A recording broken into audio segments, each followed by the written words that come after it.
وَلْتَكُنْ مِنْكُمْ أُمَّةٌ يَدْعُونَ إِلَى الْخَيْرِ وَيَأْمُرُونَ بِالْمَعْرُوفِ وَيَنْهَوْنَ عَنِ الْمُنْكَرِ وَأُولَئِكَ هُمُ الْمُفْلِحُونَ. السلام عليكم ورحمة الله وبركاته. بسم الله الرحمن الرحيم. الحمد لله رب العالمين والصلاة والسلام على أشرف الأنبياء والمرسلين نبينا محمد وعلى آله وأصحابه أجمعين وبعد.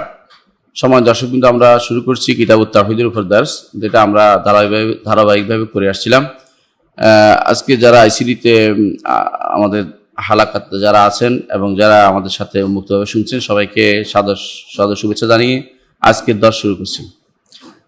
দর্শকবৃন্দ, গত দর্শে আমাদের আলোচনা বিষয় ছিল যে আল্লাহ তাআলার চেহারার বিনিময়ে কোনো কিছু জান্নাত ব্যতীত কোনো কিছু না চাওয়ার বিষয়টি তিনি তুলে ধরেছেন, বা মান সাআলা বিওয়াজহিল্লাহ, আল্লাহ তাআলার চেহারার বিনিময়ে কি চাওয়া যেতে পারে। সবচেয়ে আশরাফ শাহী হচ্ছে আল্লাহর চেহারা, এর বিনিময়ে জান্নাত ছাড়া আর কিছু না চাওয়ার জন্য এই বিভিন্ন হাদিসে আসছে। এই জন্য আমরা সেটা আলোচনা করেছি বিস্তারিত, কখন কতটুকু চাওয়া যাবে, কি চাওয়া যাবে, আল্লাহর হস্তে কোনটা বলা যাবে, কোনটা আল্লাহর চেহারার হস্তে বলা যাবে, এই বিষয়ে আলোচনা করেছি। আজকে আমরা আলোচনা করব বাবু মা জাআ ফিল্লাহ। বাবু মা জাআ ফিল্লাহ। ইমাম শাইখুল ইসলাম মুহাম্মদ বিন আব্দুল ওয়াহাব রাহিমাহুল্লাহ তিনি বলছেন, বাবু মা জাআ ফিল্লাহ, এই অধ্যায় যে যাতে লাউ সম্পর্কে আলোচনা করা হবে। লাউ শব্দের অর্থ হচ্ছে যদি নিয়ে আলোচনা করা হবে। যদি এমন একটি শব্দ, যে শব্দটি মানুষ বিভিন্ন অর্থে ব্যবহার করে থাকে। যদি এটা করতাম তাহলে ওইটা হতো না, যদি এটা না করতাম তাহলে ভালো হতো, যদি ওইটা এই হতো তাহলে ভালো। এই জাতীয় মানুষের জীবনে যদি খুব বেশি ব্যবহার করা হয়। কখনো কখনো যদিটা সাথে হুকুম জড়িত আছে, কখনো কখনো যদিটা এমনি বলা হয়। তো এই জন্য তো কোনটা কখন বলা যাবে বলা যাবে না, এ নিয়ে আলোচনার বিষয়টি হচ্ছে তিনি এখানে উল্লেখ করেছেন। এখানে প্রথমে বলেছেন বাবু মা জাআ ফিল্লাহ, আলিফ লাম ঢুকিয়ে দিয়েছেন। সাধারণত লাউ এমন একটা হরফ, এখানে আলিফ লাম প্রবেশ করে না। এমন একটি লাউ, এখানে আলিফ লাম শুধু এসএমের মধ্যে ঢুকে। এসএমের আলামত হচ্ছে আলিফ লাম প্রবেশ করা, কিন্তু এখানে লাউর মধ্যে ঢুকেছেন। এই জন্য যে এখানে উদ্দেশ্য হচ্ছে যে এই শব্দটি বাবু মা জাআ ফি লফজিল্লাহ, লাউ শব্দটি উদ্দেশ্য, এই জন্য আলিফ লাম ঢুকিয়ে দিয়ে বোঝানো হচ্ছে যে লাউ মধ্যে লাউ বলা যাবে কি যাবে না, লাউ ব্যাপারে কোরআন হাদিসের নির্দেশ কি। ভালো করে তাকালে দেখতে পাবেন যে আমাদের শাইখ তিনি কিছুই বলেন নাই, বলেছেন বাবু মা জাআ ফিল্লাহ, লাউর ব্যাপারে যা আসছে, অর্থাৎ যদির ব্যাপারে যা আসছে এটা এইভাবে বলে তিনি অধ্যায় রচনা করেছেন। তিনি কিন্তু বলেন নাই বলা যাবে কি যাবে না, কোনোটাই বলেন নাই। কেন? এটা বিস্তারিত ব্যাখ্যা আছে, শুধু একটা হুকুম নয়, হুকুমটা বিস্তারিত হওয়ার কারণে তিনি সেটা এভাবে রেখে দিয়েছেন। প্রথমে তিনি বলেছেন ওয়া কাউলুল্লাহ তাআলা ইয়াকুলুনা লাউ কানা লানা মিনাল আমরি শাইউম মা কুতিলনা হাহুনা। ইয়াকুলুনা, তারা বলে, লাউ কানা লানা মিনাল আমরি শাইউন মা কুতিলনা হাহুনা, যদি এই ব্যাপারে আমাদের কোনো কিছু থাকতো তাহলে আমরা সেখানে মারা যেতাম না। যদি এই ব্যাপারে আমাদের লাউ কানা লানা মিনাল আমরি শাইউন, আমাদের কোনো মতামত নেওয়া হতো, আমাদের কোনো সিদ্ধান্ত নেওয়া হতো, তাহলে আমরা সেখানে মারা পড়তাম না। এরপর তিনি বলছেন ওয়াকাউলুহু আল্লাযীনা ক্বালু লিইখওয়ানিহিম ওয়াকাউদু লাউ আতাউনা মা কুতিলু, যারা তাদের ভাইদেরকে বলেছে এবং বসেছে, দুটেই, মুখেও বলেছে এবং বসেও ছিল, এমন অবস্থায় যে তারা বসেছিল। লাউ আতাউনা মা কুতিলু, জিহাদে যায়নি, তারা বলছিল যদি আমাদের অনুসরণ করতো তাহলে তারা তো মারা পড়তো না। এলে যদি সবখানে আগের আয়াতও যদি ব্যবহার করেছে, পর আয়াত যদি ব্যবহার করেছে। এটা কাদের কওল ছিল? দুটেই মুনাফিকদের কথা ছিল। ঘটনাটা ছিল ওহুদের যুদ্ধের সাথে জড়িত। ওহুদের যুদ্ধে যখন মুসলমানদের সাময়িক বিপর্যয় হয়েছিল, তখন আব্দুল্লাহ ইবনে উবাই এবং তার সাঙ্গপাঙ্গরা চলে আসছিল ওহুদের যুদ্ধ থেকে। তারা তখন বলার সুযোগ পেয়ে গিয়েছিল, এবং যারা ওখানে অংশগ্রহণ করছে তাদের মধ্যে একদল, তারাও বলার সুযোগ পেয়ে গেছিল। তারা বলতে আরম্ভ করলো যে আমাদের মতামত নেওয়া হয়নি, আমাদেরকে কথা বলার সুযোগ দেওয়া হয়নি, এই জন্য অবস্থা হয়েছে। আর যারা ওহুদের যুদ্ধে ফিরে আসছিল আব্দুল্লাহ ইবনে উবাই, তারা বলতে আরম্ভ করলো যে ওদেরকে যে আমরা তো বসেছিলাম, আমাদের সাথে যদি তোমরা ফিরে আসতে তাহলে তোমাদের এত মারা পড়তে হইতো না, তোমরা ওখানে আমাদের কথা শুনলে না, সেই জন্য তোমাদের আজ এই অবস্থা হয়েছে। এইভাবে লাউ দিয়ে কি হয়, লাউ দিয়ে কিভাবে কাফেররা মুনাফিকরা তাদের কথা বেশি বলে, এই জিনিসটা এখানে তুলে ধরা হচ্ছে বারবার, যে লাউ আসলে ব্যবহারের জায়গা নির্ধারিত থাকতে হবে, সব জায়গায় লাউ ব্যবহার করা যাবে না। তো এখানে তিনি লাউ ব্যবহারের কিছু রূপ দেখিয়েছেন। এক নম্বর হচ্ছে যে লাউ আসলে ব্যবহার করা যাবে কিনা। লাউ কখনো কখনো বিভিন্ন অর্থে ব্যবহার, কখনো কখনো দেখা যায় যে ধরুন আপনি নামাজ পড়তে বের না হইলে, কেউ বলতে নামাজ না পড়লে তো আমার পা ভাঙতো না, নামাজবিল্লাহ, হজে না গেলে তো আমি মারা পড়তাম না। অথবা ধরেন কেউ বললো যে আমি জিহাদে গেলে শরীয়ত পালন করতে যাই, আমি অসুস্থ হয়ে পড়ছি। শরীয়ত যারা পালন করে না তারা তো অসুস্থ হয় না। সকালবেলা ঘুম থেকে উঠার কারণে আমার মাথা চক্কর দিচ্ছে, ঘুম থেকে না উঠে আমি যদি কোনো দেরি করে উঠতাম 8টা বাজে, তো মাথা চক্কর দিয়ে পড়তাম না, এই জাতীয় কথাবার্তা। এইটা অনেকটা তারা শরীয়তের উপরে দোষটা দিতে চেষ্টা করে। তো লাউ দিয়ে কখনো কখনো কেউ শরীয়তের উপরে দোষ দিতে চেষ্টা করে। যদি আমি হজে না যাইতাম, যদি আমি সলাতের জন্য বের না হইতাম, যদি আমি জাকাতের টাকাটা না দিতাম, মানে আল্লাহ শরীয়তের উপরে যারা এক ধরনের মানুষ আছে তারা এতেরাজ করে লাউ দিয়ে যদি কথা বলে। এটার বিধান কি? আল্লাহ শরীয়তের উপরে এই জাতীয় বিধান, এই জাতীয় যদি করে কথা বলা হারাম, এটা হারাম।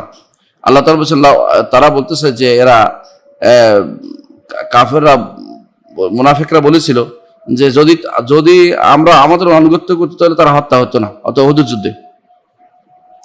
ওহুদের যুদ্ধে যদি মানে মুনাফিকরা বলছিল যদি আব্দুল্লাহ ইবনে উবাই এবং তার সঙ্গভাঙ্গরা যদি এরা আমাদের সাথে ফিরে আসতো, আমরা যেভাবে ফিরে আসছি পথ থেকে, কারণ আপনারা জানেন যে 1000 লোক নিয়ে রাসূলুল্লাহ সাল্লাল্লাহু আলাইহি ওয়াসাল্লাম বের হয়েছিলেন ওহুদের যুদ্ধে। পথিমধ্যে আব্দুল্লাহ ইবনে উবাই তার লোকদের নিয়ে ফিরে চলে আসে। বাকি 700 নিয়ে রাসূলুল্লাহ সাল্লাল্লাহু আলাইহি ওয়াসাল্লাম জিহাদ করেছেন। তো এদের ফিরে আসছে এই জন্য তারা যখন ওহুদের যুদ্ধে মুসলমানদের বিপর্যয় হলো কিছু, তখন তারা বলতে আর সুযোগ পেয়ে গেল। তারা বলতে লাগে যদি আমাদের সাথে ফিরে চলে আসতো তোমরা, তাহলে তোমাদের আর বিপদ হইতো না। তো এই কারণে 70 জন সাহাবী, রাসূলুল্লাহ সাল্লাল্লাহু আলাইহি ওয়াসাল্লামের সাহাবী যখন মারা পড়লো, তখন তারা একটা সুযোগ পেয়ে গেল যে এই যুদ্ধে যাওয়া এটাই তো কারণ, যদি যুদ্ধ না যেত তাহলে কেউ মরতো না। এই যে যুদ্ধটা অবশ্য প্রবর্তন করেছে আল্লাহ তাআলা, এই জিহাদ প্রবর্তন করেছে আল্লাহ তাআলা। এই জিহাদ ছাড়া মুসলমানদের তো বাঁচার কোনো পথই নেই। এই জিহাদের কারণে তারা মনে করতেছে জিহাদের কারণে তো আমাদের লোকগুলি মারা পড়লো, রাসূল কেন আমাদের নিয়ে গেলেন, এই জাতীয় কথা বলতে আরম্ভ করলেন। এটা হচ্ছে আল্লাহর শরীয়তের উপরে আপত্তি জানানো, এতরাজ জানানো। তো যদি কেউ আল্লাহর শরীয়তের উপরে এতরাজ করে, আপত্তি করে, এটা হারাম, কখনো কখনো কুফরি পর্যন্ত পৌঁছে যায়। যদি তাদের এটা বিশ্বাস করে ফেলে কেউ যে যদি আমি মৃত্যুর ক্ষণ আসতো না বা আমার মৃত্যু হতো না, যদি আমি আল্লাহর হুকুম পালন করার কারণে মৃত্যু হয়েছে, এইটা এবং এটাকে আল্লাহর হুকুমের বিরুদ্ধে নিয়ে ব্যবহার করে, তো এটা কুফরি পর্যন্ত চলে যাবে। প্রথম যদি হারাম অবস্থা থাকে, পরে কুফরি পর্যন্ত চলে যায়। যদি অন্তরে দৃঢ়মূল বদ্ধমূল হয়ে যায় যে এটা আমার শরীয়ত মানার কারণে হয়েছে, শরীয়ত মানার কারণে আমি অসুস্থ হয়েছি ইত্যাদি, তাহলে কুফরি পর্যন্ত চলে যায়। এই জন্য লাউ এই অবস্থায় আল্লাহ শরীয়তের উপরে এতরাজ করলে, আপত্তি তুললে কোনো কিছু দিয়ে, তাহলে সেটা কি হয়ে যায়? সেটা হারাম হয়, কখনো কখনো কুফরি পর্যন্ত হয়। আবার কখনো কখনো লাউ বলে কেউ তাকদিরের উপরে আপত্তি তোলে, তাকদিরে বলে যে এটা না হলে তাকদির এটা হতো না। অনেকে মনে করে থাকে যে কেউ যদি কোনো তাকদিরে কোনো কিছু দেখে অসুস্থ হয়ে পড়ছে রাস্তায় বের হওয়ার কারণে, শরীয়ত না হোক সাধারণভাবে যে কোনো কাজের জন্য বের হয়েছে, অ্যাক্সিডেন্ট হইলো, তখন সে মানতে চায় না যে হায় আমি যদি বের না হইতাম। আগেরটা বলেছে শরীয়ত পালন করার কারণে তারা এতরাজ করছে, হারাম, এটাও হারাম। আরেকটা হচ্ছে শুধু কেউ দেখবেন যে যদি আমি রাস্তায় বের না হইতাম, যদি আমি আজকে বের না হইতাম, যদি তাহলে আমার করোনা পাইতো না, যদি আমি এটা করতাম ওইটা হইতো। এই যে আল্লাহ তাআলার তাকদীরের উপরে সে মনে করতেছে তার যদির কারণে তাকদীর ঠেকাইতে পারবে, যদি দিয়ে তাকদীর ঠেকাইতে পারবে এই চিন্তা ভাবনা সে করে, তাহলে সেটাও হারাম এবং কখনো কখনো সেটাও কুফরি পর্যন্ত চলে যাবে। কারণ এটা হচ্ছে আল্লাহর তাকদীরের উপরে এতরাজ করা, আপত্তি করা। আল্লাহ তাআলা নির্ধারণ করেছেন এটা এই জন্য ইমানদার কখনো বলে না, ইমানদার বলে কাদ্দারাল্লাহু মা শাআ ফাআল। ইমানদার যদি শরীয়তের বিষয় হয় তখন সে বলে, বা তাকদীরের বিষয়, তখন তাকদীরের বিষয় হলে বলে কাদ্দারাল্লাহু মা শাআ ফাআল, আল্লাহ যা তাকদীর রেখেছেন এটাই হবে। শরীয়তের বিষয় বলে লা ইউসিবানা ইল্লা মা কাতাবাল্লাহু লানা, আল্লাহ এটা আমাদের উপর লিখে রেখেছেন, এর মধ্যে কোনো কল্যাণ আছে। আর যদি তাকদীরের বিষয় হয়, তার কোনো বিপদ হয়, তখন সে বলে যে কাদ্দারাল্লাহু ওয়া মা শাআ ফাআল, এটা আল্লাহ তাকদীর রেখেছেন, আল্লাহ যা চেয়েছেন সেটা হয়েছে। অথবা তারা বলেন হাজা কাদারুল্লাহ মা ফাশা ফাল, এটা আল্লাহর তাকদীর, এটা আল্লাহর তাকদীর, আল্লাহ যা চেয়েছেন সেটা তিনি করেছেন। তাহলে বোঝা গেল যে প্রথমত আল্লাহ তাআলার তাকদীরের উপরে আল্লাহ তাআলার শরীয়তের উপরে এতরাজ করে আপত্তি তুলে লাও যদি বলা যাবে না, ঠিক অনুরূপভাবে আল্লাহ তাআলার তাকদীরের উপরে আপত্তি করেও কোনো যদি বলা যাবে না, এটাও হারাম। এর দলিল হচ্ছে আমরা একটু আগেই আমরা জানি আয়াতে উল্লেখ করা হয়েছে, আয়াতে আল্লাহ তাআলা বলেছেন ইয়া আইয়ুহাল্লাযীনা আমানু লা তাকুনু, হে ঈমানদারগণ তোমরা হইও না কাল্লাযীনা কাফারু, তাদের মতো যারা কাফের, ওয়া ক্বালু লিইখওয়ানিহিম, তারা তাদের ভাইদেরকে বলছে ইজা দরাবু ফিল আরদি আও কানু গুজ্জাল লাউ কানা ইনদানা মা মাতু মা কুতিল। কি বলতো কাফেররা, যাদের ঈমানদার ভাইরা যদি মারা পড়ে তখন বলতো যদি আমাদের বিছনায় থাকতো, যদি আমাদের সাথে থাকতো, তাহলে যুদ্ধে না যাইতো কোনো, তাহলে তো তাদের এই বিপদ হইতো না, অর্থাৎ এরকম বলে। অর্থাৎ তারা মনে করতেছে এটা যদি কোনো জিহাদে না যাইতো তাহলে তারা মারা পড়তো না এবং বেঁচে যাইতো। এর দ্বারা তারা কি করছে, আল্লাহর তাকদীরের উপরে আপত্তি তুলতেছে। আল্লাহর তাকদীর উপর, অর্থাৎ তাকদীরটা যদি খারাপ হতে হতো তাহলে একটা মানুষের বলার একটা কথা ছিল, চান ছিল যে সে হারামে গেছে কেন, কিন্তু তাকদীরটা সে ভালো কাজে গেছে। সুতরাং এখানে একসাথে দুইটা জিনিসের উপর অস্বীকার করছে, যে আল্লাহর শরীয়তকে মানা আর একটা হচ্ছে আল্লাহর তাকদীর উপর আপত্তি তোলা। আল্লাহর শরীয়তকে না মানলে তারা মনে করতে ভালো থাকতো, আল্লাহর তাকদীরকে না মানলেও তারা মনে করতে ভালো থাকতো। এই দুইটাই হারাম। দুইটা এই জাতীয় কোনো এতরাজ করা, এই জাতীয় কোনো আপত্তি তোলা, এটা হচ্ছে লাউয়ের কাজ, লাউ দিয়ে বলা হয়ে থাকে, এই জন্য লাউ এই জাতীয় বলাতে হারাম এবং এটা কখনো কোনো শিরক এবং কুফরি পর্যন্ত চলে যায়। 3 নম্বর হচ্ছে কখনো কখনো লাউ বলা হয় আফসোস করার কারণ, আল্লাহর শরীয়তের উপরে আপত্তি তোলার জন্য নয়, অথবা কোনো ইয়ার জন্য নয়, তাকদীরের উপরে আপত্তি তোলার উদ্দেশ্য নয়, কিন্তু আফসোস করতে করতে মরে যাচ্ছে, আফসোস করতে শুধু আফসোসই করতে করতে থাকে যে কেন এটা করলাম, কেন এটা করলাম, যদি আমি যদি আজকে এই না করতাম। আল্লাহর উপরে কোনো কথা না, শুধু নিজের কর্মটার উপরে আফসোস করতেছে, কর্মটার উপরে আফসোস করতে যেটা করে এটাও হারাম। এটা হারাম এই জন্য কারণ এর মাধ্যমে শুধু তার ক্ষতি হবে, ভালো কিছু হবে না। এর মাধ্যমে শুধু তার ক্ষতি হবে, তার ভালো কিছু হবে না। এই যে তিরস্কার যদি বের করে, এটা নিষেধ করা হয়েছে, এই যে তিরস্কার বের করতে, কারণ এই যে তিরস্কার বের করে নিজেকে শুধু তিরস্কার দেওয়া হবে, কোনো ভালো কিছু হবে না। হায়রে আমি যদি এটা কেন করলাম, হায়রে কেন করলাম, হায়রে কেন করলাম, যদি এটা না করতাম, এই জাতীয় নিজের উপর তিরস্কার নিজে ধ্বংস করাই হবে। নিজেকে কখনো ভালো কাজের জন্য তৈরি করা হবে না। যেটা হচ্ছে এটার নিয়মই হচ্ছে এটা, যে এটার ব্যাপারে কোনো বাড়াবাড়ি না করা, ভালো কাজ যেটা খুঁজে বের করা, যেটা হয়েছে এটা হয়ে গেছে, আরেকটা করতে চেষ্টা চিন্তা ভাবনা করা, এটা হচ্ছে ইমানদারের কাজ। এই জন্য কোনো কাজের ব্যাপারে শুধু আফসোস করতে থাকা, যদিও সেটা আল্লাহ শরীয়তের উপরও কোনো আপত্তি তোলে নাই, অথবা কোনো আল্লাহর তাকদীর উপর আপত্তি তোলে নাই, শুধু নিজে আফসোস করেছে, এই আফসোস করাটাও লাউ দিয়ে যদি বলে আফসোস করাটা এটাও হারাম, এটাও জায়েজ নেই। তাহলে 3টা কথা আমরা বলেছি, একটা হচ্ছে শরীয়তের উপর আপত্তি করা, এক তাকদীর উপর আপত্তি করা এটাও হারাম, শরীয়তের উপর আপত্তি করা এটাও হারাম, এবং শুধু আপত্তি করা কারো আল্লাহর উপরেও নয়, আল্লাহ তাকদীর উপর নয়, শরীয়তের উপর নয়, শুধু নিজে কাজটা কেন করলো আফসোস করতে করতে নিজেকে ধ্বংস করে দেয়, এটাও শরীয়তে জায়েজ নেই, এটাও শরীয়তে জায়েজ নেই। কারণ আল্লাহ তাআলা সবসময় আমাদেরকে চান, আল্লাহ তাআলা রাসূল আমরা যেন খুশি মনে থাকি যে কোনো অবস্থায়, যে কোনো অবস্থায়, বরং বলি লা ইউসিবানা ইল্লা মা কাতাবাল্লাহু লানা, আমরা ঈমানদার, আমাদেরকে আল্লাহ তাআলা সেটাই আমাদের জন্য রেখেছেন, যেটা ভালো আমাদের জন্য তিনি লিখেছেন, যেটা আল্লাহ ওইটাই আমাদের হবে, যেটা আল্লাহ লিখেছেন। আল্লাহর লেখার উপরে আমরা সন্তুষ্টি প্রকাশ করি। আর রিদাবুল কাদা যেটাকে বলা হয়, এটা আমরা গত পরে পড়েছি যে আল্লাহ তাআলার ফয়সালাতে সন্তুষ্টি প্রকাশ করতে হয়, আল্লাহ তাআলার ফয়সালাতে সন্তুষ্টি প্রকাশ করতে হয়। সেই জন্য ঈমানদার কখনো আফসোস করতে করতে নিজেকে ধ্বংস করে দেয় না। আল্লাহ রাসূল সাল্লাল্লাহু আলাইহি ওয়াসাল্লাম আল্লাহ তাআলা বলেছেন ফালা আল্লাকা বাখিরুন নাফসাকা আল্লা ইয়াকুনু মুমিনিন, আল্লাহ রাসূল আপনি কি আফসোস করে মরে যাবেন যে এরা ঈমানদার হয় নাই? না, আপনার দায়িত্ব আপনি পালন করেন। ঈমানদার হয় এটা তাদের বিষয়, ঈমানদার না হলে তাদেরকে আল্লাহ পাকড়াও করবেন। আল্লাহ তাআলা আয়াতে বলেছেন যে আসাফা, অর্থাৎ আপনি আফসোস করতে করতে ধ্বংস করে দিবেন নিজেকে। লাআল্লাকা বাখিরুন নাফসাকা আলা আথারিহিম ইল্লাম ইউমিনু বিহাযাল হাদিস আসাফা, আপনি আফসোস করতে করতে নিজেকে ধ্বংস করে দিচ্ছেন, অথচ এটা আপনার কাজ না, আপনাদের বলে দেয় আপনার দায়িত্ব, আপনি বেশি আফসোস করেন না। ঠিক অনুরূপে ঈমানদার কখনো আফসোসের জন্য আফসোস করতে করতে নিজে ধ্বংস করে দিবে না।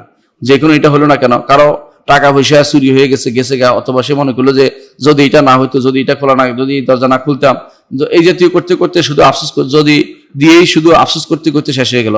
এটা শরীয়তের উপরও যদি এতরাজ হতে হারামই হবে, আল্লাহ তাকদীরের উপরে এতরাজ হলে হারামও হবে, আপত্তি তুললে। আর যদি কোনো শুধু আফসোস থাকতে থাকে সেটাও হারাম হবে। তিনটাই হারাম, কোনোটাই কম নয়, তিনটাই না জায়েজ, শরীয়তে জায়েজ নাই।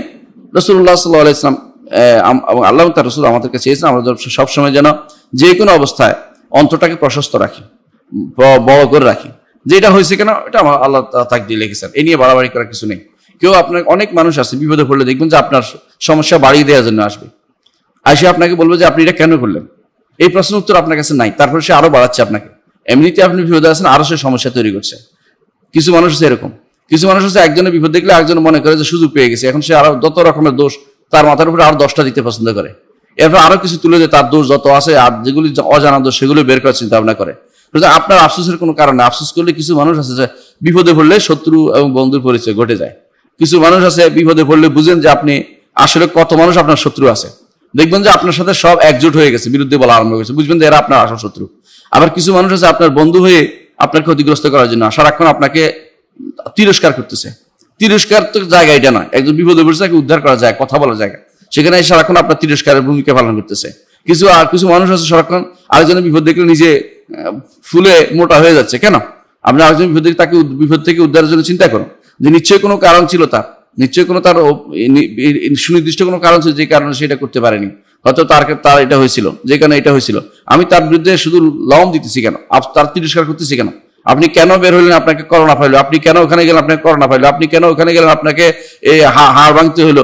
তুমি আজকে কেন গেলা, বের হইলো? এটা না করে তার এখন চিকিৎসা করা দরকার। হাড় ভাঙছে, আগে তাকে হাসপাতাল নেওয়া দরকার, তাকে রোগ চিকিৎসা যতটুকু পারা করা দরকার, বলা দরকার, তাকে সান্ত্বনা দেওয়া দরকার যে আল্লাহ তাআলা বিপদ রেখেছে, বিপদ থেকে উদ্ধার করবেন তিনি, সুতরাং আপনি বেশি আফসোস করবেন, নিজের আফসোস করবেন, এইভাবে বলা দরকার। আল্লাহ রাসূল সাল্লাল্লাহু আলাইহি ওয়াসাল্লামকে আল্লাহ তাআলা বারবার এই জন্য সান্ত্বনা দিতেন। এই জন্য আল্লাহ তাআলা এই সুন্নাতুল্লাহ যেটা, সেটা বন্দার মধ্যে থাকা উচিত।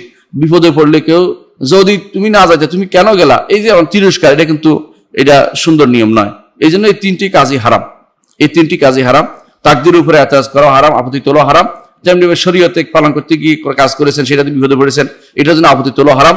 তৃতীয়ত যে আল্লাহর উপরও নয়, শরীয়তের উপর নয়, শুধু নিজে কেন গেলাম এই জন্য নিজের উপরে শুধু আফসোস করতেছেন, নিজের উপরে শুধু আপত্তি, নিজে কেন করলাম এই জন্য তিরস্কার করতেছে নিজেকে, এই কোনোটাই জায়েজ নেই, আফসোস করা জায়েজ নেই।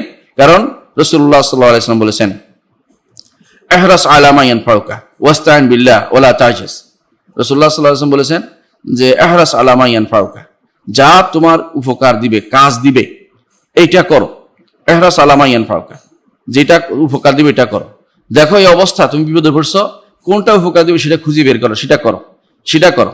ওয়াস্তাইন বিল্লাহ, আল্লাহর উপর আল্লাহ সাহায্য কামনা করো, যে আল্লাহ আমাকে বিপদে ফেলছেন, তিনি উদ্ধার করবেন। সুতরাং এখানে আর আল্লাহ সাহায্য ছাড়া আপনি উদ্ধারও পেতে পারবেন না। ইমানদার কখনো হতাশ হয়ে নিজেকে আত্মহত্যা করে না, আর হতাশ হয়ে নিজেকে বিনষ্ট করে দেয় না। ইমানদার বলে যে এর চেয়ে ভালো, বেটার কোনো চান্স আল্লাহ আমার জন্য রেখে দিয়েছেন, সুতরাং বেটার কোনো চান্সের দিকে আমি যাব। এই জন্য রাসূলুল্লাহ সাল্লাল্লাহু আলাইহি ওয়াসাল্লাম শিখিয়ে দিয়েছেন, ইহরাস আলা মা ইয়ানফাউকা, যা তোমার জন্য উপকারী হবে সেটা করার জন্য তুমি সচেষ্ট থাকো, সেটা করার জন্য তুমি সবসময় আগ্রহী থাকো। ওয়াস্তাইন বিল্লাহ, আল্লাহ সাহায্য কামনা করো, যে আল্লাহ আমাকে এই জায়গাতে ফেলেছেন, এই বিপদে ফেলেছেন, তিনি ইনশাআল্লাহ আমাকে উদ্ধার করবেন। কারণ তার অনুমোদন ব্যতীত কোনো কিছু হয় না, তো তার এটার মধ্যে নিশ্চয় কোনো কল্যাণ আছে যেটা তিনি করেছেন। ওয়ালা তাজাস, আর অপারগ হয়ে যেও না, অপারগ না হতে নির্দেশনা দিয়েছেন, অপারগ হয়ে যান। অর্থাৎ যেহেতু বিপদে পড়ছি আর আমি জীবন শেষ করে দিলাম, আমার আর বাঁচার দরকার নেই, এই জাতীয় কথা দরকার নেই। এটা হলো তাজাস, আজিজ হয়ে যাওয়া।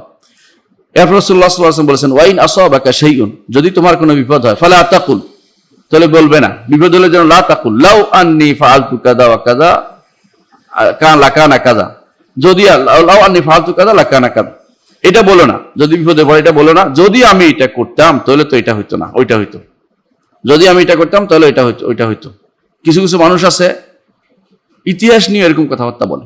তারা বলে যে যদি আলী রাদিয়াল্লাহু আনহু খেলাফত দিত, মুআবিয়া রাদিয়াল্লাহু ইয়াকে ওসমান রাদিয়াল্লাহু খেলাফত না দিত, ইতিহাস ভিন্ন রকম লেখা হতো। আরে তুমি তো মিথ্যা কথা বলতেছো, এটা সম্ভবই না, আল্লাহ তাআলা এটাই রেখেছেন, এইভাবে হবে।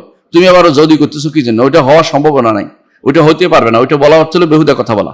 সুতরাং এই জাতীয় কথা অনেকেই দেখবেন যে বলবে যদি আমি এটা করতাম তাহলে এটা হইতো না, এটা কথা নিষেধ করা হয়েছে। কেন? রাসূলুল্লাহ সাল্লাল্লাহু আলাইহি ওয়াসাল্লাম বলেছেন, ফা ইন্না লাউ তাফতাহু আমালাশ শাইতান, কারণ লাউ, এই যে লাউ, যদি কথাটা, এটা শয়তানের আমলকে উন্মুক্ত করে দেয়, শয়তানের দরজাকে উন্মুক্ত করে দেয়। শয়তান আপনার ভিতরে প্রবেশ করবে। এখন কিরকম? সে বলবে, আরে কেন এটা করলাম, হায়রে এটা কেন এটা করলাম, আরে কেন এটা করলাম না। এই লাউ দিয়ে তখন আপনার আফসোসের কোনো শেষ থাকবে না, শয়তান আপনাকে একেবারে বিনষ্ট করে ছাড়বে।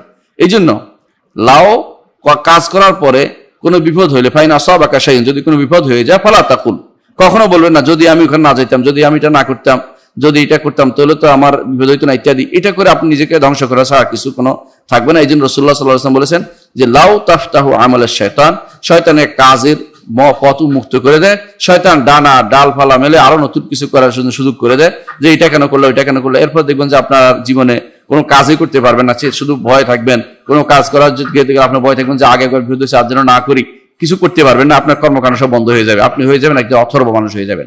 এই জন্য রাসূলুল্লাহ সাল্লাল্লাহু আলাইহি ওয়াসাল্লাম বলেছেন ইস্তা ইহরিস আলা মা ইয়ানফাউকা, যা উপকার তা করার জন্য আগ্রহী থাকো, ওইটার জন্য নয় যে তোমার একটা বিপদ হয়েছে এই জন্য সব বন্ধ করে দেবে, তা নয়। সুতরাং যে কোনো অবস্থায় লাও নিজেকে আফসোস করার ক্ষেত্রে লাউ করতে রাসূলুল্লাহ সাল্লাল্লাহু আলাইহি ওয়াসাল্লাম নিষেধ করে দিয়েছেন, লাউ করতে নিষেধ করে দিয়েছেন, লাউ বলতে নিষেধ করে দিয়েছেন। এই জন্য লাউ বলা যাবে না। এটার উদাহরণ হচ্ছে এরকম যে একজন মানুষ কোনো কিছু কেনাকাটা করছে, সে মনে করলো যে লাভবান হবে, কেনাকাটা করছে, কিন্তু সে ঘটনাচক্রে সে আল্লাহ তাআলার ঘটনাচক্রে না বলি আল্লাহ তাআলার ইচ্ছায় সে ক্ষতিগ্রস্ত হয়ে গেল, যে তাকদীরে লিখেছে ক্ষতিগ্রস্ত হয়ে গেল। এখন সে বলতে আরম্ভ করলো আরে যদি কোনো আমি না কিনতাম তাহলে তো আমার এই এটা হতো না, যদি এটা না কিনতাম তাহলে তো আমার এই লোকসানটা হতো না। এই যে আফসুস, এটা পড়তে করতে একসময় সে নিজে আর কোনো ব্যবসায় অংশগ্রহণ করতে পারে না, কোনো কর্মকাণ্ডে যোগ করতে পারে না, নিজে সবসময় নিজে ধ্বংসের মধ্যে লেগে যায়। এইটা শরীয়তে হারাম, এটা জায়েজ নেই, এটা জায়েজ নেই। 4 নম্বর একটা লাউ আছে, সেটা হচ্ছে ভালো বা কোনো কিছু করার আশা, কোনো কিছু করার আশা, প্রাচীন কোনো অগ্রিম কোনো কিছু নয়, যখন কোনো কিছু আপনি করবেন, এই জন্য কোনো কিছু আপনি করবেন যে আমি যদি এটা করতাম তাহলে আমি ভালো হতাম, যদি এটা করতে আমি ভালো করতে পারতাম, অর্থাৎ তার মতো কোনো কিছু করার জন্য আপনি আশা করে রাখছেন। এটা ভবিষ্যতের ক্ষেত্রে বেশিরভাগ ক্ষেত্রে ব্যবহৃত হয়। অর্থাৎ কোনো কিছু দেখার পর আপনার ইচ্ছা এখনো হয়নি, আপনার কাজটা আপনি আশা করতেছেন যে যদি আমি এটা করি তাহলে আমি এরকম হতে পারবো। এরকম যদি কেউ আশা করে তাহলে সেটা কি বিধান, সেটা হলো যেটা নিয়ত করবে সেটা অনুসারে হবে। যেন আপনি মনে করলেন যে আমার যদি কোনো লাখ টাকা থাকতো আমি দান করতাম এই বন্যার্থদের জন্য, অথবা আমাকে 20 টাকা দিলে আমি একটা ইসলামিক সেন্টার করতাম, আপনার এটার জন্য এটা ভালো কাজ। আবার যদি আপনি আবার চিন্তা করলেন যে আমার যদি কোনো আজ 10 লাখ টাকা থাকতো বা 10 কোটি টাকা থাকতো তাহলে আমি একটা সিনেমা হল বানাইতাম। তাহলে এই যে যদি তাহলে এখানে যদি এত লাখ টাকা থাকতো, যদি এত টাকা থাকতো, এখানে কোনটা ভালো কোনটা মন্দ দুইটা নির্ধারণ করে দিবেন। আপনি যদি ভালোর দিকে যদি যায় তখন অর্থাৎ আশাবাদী যেটাকে আশার দিক থেকে যেটা হবে সেটা, অর্থাৎ কোনো সময় যদি ব্যবহার করে আশার জন্য, এই আশা করে যেটা করবেন এটা ভালো যদি হয় ভালো, খারাপ হলে খারাপ। কারণ রাসূলুল্লাহ সাল্লাল্লাহু আলাইহি ওয়াসাল্লাম এক হাদিসে বলেছেন যে 4 শ্রেণীর মানুষ আছে দুনিয়াতে, 4 শ্রেণীর মানুষ আছে। সেটা কিরকম? এক শ্রেণীর মানুষ মনে করে, রাসূলুল্লাহ বলেছেন যে কারোকে আল্লাহ তাআলা দিয়েছেন, জ্ঞান দিয়েছেন, সম্পদ দিয়েছেন, সে জ্ঞান দিয়ে চর্চা করে, সম্পদ ব্যয় করে, দুটো দিয়ে আল্লাহ নৈকট্য অর্জন করে। আবার কাউকে আল্লাহ তাআলা জ্ঞান দেননি, সম্পদও দেননি, সে আশাবাদী যে আরে আমার যদি জ্ঞান থাকতো তাহলে আমি খরচ করতাম, আর সম্পদ থাকলে আমি ব্যয় করতাম। কাউকে আল্লাহ তাআলা সম্পদ দিয়েছেন কিন্তু জ্ঞান দেননি, তো সে কি করে? সম্পদকে খারাপ কাজে ব্যয় করে, ভালো কাজে ব্যয় করে, খারাপ কাজে ব্যয় করে না। তো আরেকজন আছে সম্পদও জ্ঞানও দেয়নি, জ্ঞানও দেন, তাকে তার সম্পদ দিয়েছেন কিন্তু জ্ঞান দেননি, এজন্য সেটাকে সে ভালো অর্থে ব্যয় করে। মানুষ 4 ধরনের, এরকম 4 অর্থে। কেউ জ্ঞানকে ভালো কাজে ব্যয় করে, কেউ সম্পদকে ভালো কাজে ব্যয় করে, কেউ জ্ঞানকে খারাপ কাজে ব্যবহার করে, কেউ সম্পদকে খারাপ কাজে ব্যবহার করে, কেউ জ্ঞানও পায়নি, সম্পদও পায়নি, কেউ জ্ঞানও পাইছে, সম্পদও পাইছে, দুইটাই ভালো কাজে ব্যয় করে। এই 4 শ্রেণীর মানুষ আছে রাসূলুল্লাহ সাল্লাল্লাহু আলাইহি ওয়াসাল্লাম হাদিস মোতাবেক। এখানে তিনি 2 শ্রেণী উল্লেখ করতেছি আমরা এখানে, যারা আশা করে। কিরকম? যাদের কেউ আছে যে অমুকের তো সম্পদ দিছে, যদি আমার কাছে ধরেন কেউ বললো যে আমার কাছে যদি জহিরুল ইসলামের মতো সম্পদ থাকতো তাহলে আমি এত ভালো কাজ করতাম। সে তো ভালো আশা করেছে, এই জন্য সে ভালো সওয়াব পাবে। আবার যদি কেউ বলে যে আমার কাছে যদি কোনো এত সম্পদ থাকতো তাহলে আল্লাহ তাআলা সন্তুষ্টি যেখানে নাই, মনে করতো যে আমি এগুলি সবগুলি ব্যয় করতাম। এই দেশে এখন যেভাবে চলছে নাউজুবিল্লাহ, বাংলাদেশে যে সমস্ত অনাচার চলতেছে এগুলির মধ্যে ব্যয় করতো, সে গান বাদ্য যদি ভরাই ফেলতো, সে সমকামিতা দিয়ে মানুষের পত্রিকা বের করতো, বিভিন্ন নভেল নাটক লিখতো, এগুলি দিয়ে মানুষকে বিভ্রান্ত করতো, এই জাতীয়। তাহলে সে খারাপের ইচ্ছা করেছে, তাহলে ভালো ইচ্ছা করলে সেখানে সওয়াব হবে, খারাপের ইচ্ছা করলে সেখানে গুনাহ হবে। তাহলে এই যে আশা, এই আশাটার মধ্যে সওয়াব এবং সওয়াব আছে, আশাটার মধ্যে আবার গুনাহ আছে। এটা যেভাবে সে আশা করে সেটার উপর নির্ভর করবে। এই জন্য রাসূলুল্লাহ সাল্লাল্লাহু আলাইহি ওয়াসাল্লাম বলেছেন যে যেই ব্যক্তি কোনো মানুষের জ্ঞান এবং সম্পদ ব্যয় করতে দেখে আশাবাদী হয় যে আল্লাহ যদি তার মতো জ্ঞানী হইতে পারতাম, আমি যদি তার মতো সম্পদশালী হতাম, তাহলে আমি দান করবো, আমি দান করতাম, তাহলে নিয়তের কারণে রাসূল বলছেন ফাহুয়া বিনিয়াতিহি, নিয়তের কারণে সে সওয়াব পেয়ে যাবে। ফাহুমা বিল আজরি সাওয়া, দুজনেই তার নিয়তের কারণে একই সওয়াব পেয়ে যাবে। যে ব্যক্তি দান করেছে সত্যিকার নিয়ত মন থেকে থাকলে, দান করেছে, ইলম অর্জন করেছে, ইলম মানুষকে বিতরণ করছে, এটা দেখে আরেকজন যদি আশাবাদী থাকে, চেষ্টা করে, তাহলে আল্লাহ তাআলা তার নিয়তের কারণে তাকে সেই সওয়াব দিয়ে দেবেন, রাসূলুল্লাহ সাল্লাল্লাহু আলাইহি ওয়াসাল্লাম বলেছেন। এর বিপরীতে যে ব্যক্তি দেখতেছে যে এই ব্যক্তি সম্পদ ব্যয় করতেছে খারাপে, তার ইলম ব্যয় করতেছে খারাপে, সেজন্য মনে করে যে আমি যদি তার মতো হইতাম তাহলে আমি এই কাজটা করতাম, তাহলে সে নিফাহুমা ফিল উজরি সাওয়া, দুইজন গুনার দিক থেকে সমান, অর্থাৎ উভয়ে না করেও সে গুনার ভাগী হলো। কেন? সে আশা করতেছে ওর মতো হইতে, না করেও সে গুনার ভাগী হলো। তাহলে 4 রকমের লাভ আমরা শিখলাম। আবারও বলছি, 1 নম্বর হচ্ছে আল্লাহর শরীয়তের উপরে আপত্তি তোলা, একটা হচ্ছে আল্লাহর তাকদীরের উপরে আপত্তি তোলা, আরেকটা হচ্ছে নিজে আফসোস করতে করতে নিজে ধ্বংস করে দেয়া, আরেকটা হচ্ছে আশাবাদী হওয়া যে আমি যদি এটা পাইতাম আমি এটা করতাম, এই আশা, এটা যদি বলেছে। এখানে 2 রকম আছে, একটা হচ্ছে ভালোর জন্য হয় ভালো, খারাপের জন্য হয় খারাপ, বাকি 3টাই হারাম। এখানে হচ্ছে ভালোর জন্য আশা করলে ভালো সওয়াব হবে, আর খারাপের আশা করলে খারাপ সওয়াব হবে, আচ্ছা খারাপ মানে গুনাহ হবে। 5 নম্বর একটা লাভ আছে, 5 নম্বর একটা লাভ আছে, যদি 5 নম্বর একটা যদি আছে, সেটা কিরকম? এটা হচ্ছে সংবাদ দেয়া। যদি আমি এটা এমনি অর্থ নয় যে আফসোসের জন্য না, আপত্তি তোলার জন্য না, তাকদীর উপর জন্য না, আশার জন্য না, তবে তার একটা সাধারণ কথাবার্তা খবর সংবাদ দিচ্ছে, আমি যদি কোনো আজকে আইসিডি দর্শে হাজির থাকি তাহলে আমি উপকৃত হতে পারতাম। এটা তার একটা সাধারণ আকাঙ্ক্ষা, এটা সংবাদ দিচ্ছে যদি আমি দার্সে হাজির হইতাম তাহলে তো আমি উপকৃত হতে পারতাম। এটার মধ্যে কোনো তার এটাও নাই ওইটাও নাই, মানে কোনোটার আসে না, শুধু এটাই আসছে, এটা সংবাদ দিচ্ছে। যেমন যদি আমি আজকে আসতাম তাহলে আপনার সাথে কথা বলতাম, এরকম বলে থাকে, যদি আসতে পারলাম আপনার কথা বলতাম। এখানে কোনো আশাবাদী ইয়েও নাই, মানে কোনো এমন কোনো জিনিস নাই যে জিনিস তার হাতে নাই, পাওয়ার জন্য ইচ্ছা করলে আসতেও পারে এমন জিনিস। তাহলে এই জিনিসগুলো বলা কিন্তু এটা জায়েজ কিনা? হ্যাঁ, এটা বলা জায়েজ আছে, এটা জায়েজ আছে। কেমন? যেমন রাসূলুল্লাহ সাল্লাল্লাহু আলাইহি ওয়াসাল্লাম বলেছেন, যখন সাহাবায়ে কেরামকে নিয়ে তিনি মক্কাতে আসলেন হজ করার জন্য, তখন তিনি কি করলেন? নিজে তিনি হাদি নিয়ে আসছিলেন মদিনা থেকে। আর নিয়ম হচ্ছে যে ব্যক্তি হাদি নিয়ে আসে সেই ব্যক্তি হাদি জবাই করা পর্যন্ত আর হালাল হতে পারে না। কিন্তু সাহাবায়ে কেরাম কেউ হাদি নিয়ে আসে নাই। রাসূলুল্লাহ সাল্লাল্লাহু আলাইহি ওয়াসাল্লাম তখন নির্দেশনা দিলেন যে যারা হাদি আনে নাই তারা যেন হালাল হয়ে যায়, তারা যেন এটাকে উমরা বানিয়ে নেয়। এরপরে তিনি 8 তারিখ তাদের নিয়ে আবার হজের ইহরাম বাঁধতে বলেন তাদেরকে। আর রাসূলুল্লাহ সাল্লাল্লাহু আলাইহি ওয়াসাল্লাম তিনি কেরানের উপর ছিলেন, উমরা করেছেন, হজ করেছেন একসাথে, দুইটাকে মাঝখানে হালাল নাই, কারণ তিনি নিয়ে আসছেন, হাদি নিয়ে আসছিলেন। তো সাহাবায়ে কেরামের মধ্যে অনেকে আপত্তি তুলছিল, ইয়া রাসূলুল্লাহ আপনি তো কেরান করতেছেন, আমরা কেরান করব, আমরা একসাথে করব, আমরা হালাল হব না। তখন রাসূলুল্লাহ সাল্লাল্লাহু আলাইহি ওয়াসাল্লাম একটা কথা বলেছেন, এটা খুব গুরুত্বপূর্ণ, এটা এখানকার জবাব। তিনি বলছেন যে লাউ ইস্তাকবালতু মিন আমরি মাস্তাদবারতু মা সুকতুল হাদিয়া ওয়ালা আহলালতু মাআকুম, যদি আমি এখন নতুন করে আমার আসার সুযোগ থাকতো তোমাদের সাথে, নতুন করে আমি ইহরামে ঢুকতাম, যেটা আমি আগে করেছি এখন না করে নতুন করে কোনো কিছু করতাম, মা সুকতুল হাদিয়া, তাহলে আমি হাদি নিয়ে আসতাম না, তোমাদের সাথে আমিও হালাল হয়ে যেতাম। এটা তো তিনি বুঝাচ্ছেন এটা যে তাদেরকে সান্ত্বনা দেওয়ার জন্য, যে আমি যদি আবার নতুন করে আসি তাহলে আমি এভাবে ইহরাম একসাথে করবো না, আলাদা আলাদা করতাম। কিন্তু সমস্যা হচ্ছে আমার সাথে হাদি নিয়ে আসছি, এখন আমি ইচ্ছা করলেও হালাল হতে পারছি না, ততক্ষণ পর্যন্ত হাদি জবাই না করতে পারছি। এই জন্য তিনি এটাকে রাসূলুল্লাহ সাল্লাল্লাহু আলাইহি ওয়াসাল্লাম বলেন যে এটা হতে পারতো, কোনো সমস্যা ছিল না, কিন্তু আমার একটা সমস্যার কারণে করতে পারছি না। এটা তিনি স্পষ্ট জিনিস যে তিনি এখানে সাহাবায়ে কেরামের এটা করতে চেয়েছেন। সাহাবায়ে কেরাম যেভাবে তামাত্তু করেছেন আমিও তামাত্তু করতে পারতাম, কিন্তু করতে পারেন এটা কারণে তিনি করতে পারেননি। এইটা তো নাজায়েজ হবে না, কারণ তিনি খবর দিয়েছেন যদি আমি কোনদিন এটা করি, নতুন করে করি, তাহলে অবশ্যই আমি তামাত্তু করতাম। কিন্তু আমি তো আগে হাদি নিয়ে আসছি, যারা হাদি নিয়ে আসে তাদের হাদি জবাই করার ব্যতীত হালাল হওয়ার কোনো সুযোগ থাকে না। এই জন্য তিনি সেটাকে নিষেধ করেছেন। এখানে বুঝিয়ে দিলেন যে এই জাতীয় লাও বলা যায় আছে, এই জাতীয় বলা যায় আছে, কারণ এটাতে কোনো আল্লাহ শরীয়তের উপর এতরাজ করা হয়নি, আপত্তি তোলা হয়নি, আল্লাহর তাকদীরের উপর কোনো আপত্তি তোলা হয়নি। এখানে এমন কোনো দুরাশা করা হয়নি, যা হওয়া সম্ভব না, আফসোস করে মরে যাওয়া হয়নি। এখানে এমন কোনো আশা করেনি যে আশার কারণে ক্ষতিগ্রস্ত হয়ে যাবে কেউ, অর্থাৎ ভালো বা মন্দ দুইটা আশা উদ্দেশ্য এমন কোনো জিনিস নয় যে আমি খারাপের দিকে নির্দেশনা দিচ্ছি অথবা ভালোর দিকে নির্দেশনা দিচ্ছি, এটা নয়, বরং তিনি জানিয়ে দিচ্ছেন যে এটাও করা যায়, এটাও করা যায়, দুইটাই করা যায়, কিন্তু আমি করতে পারছি না একটা কারণে।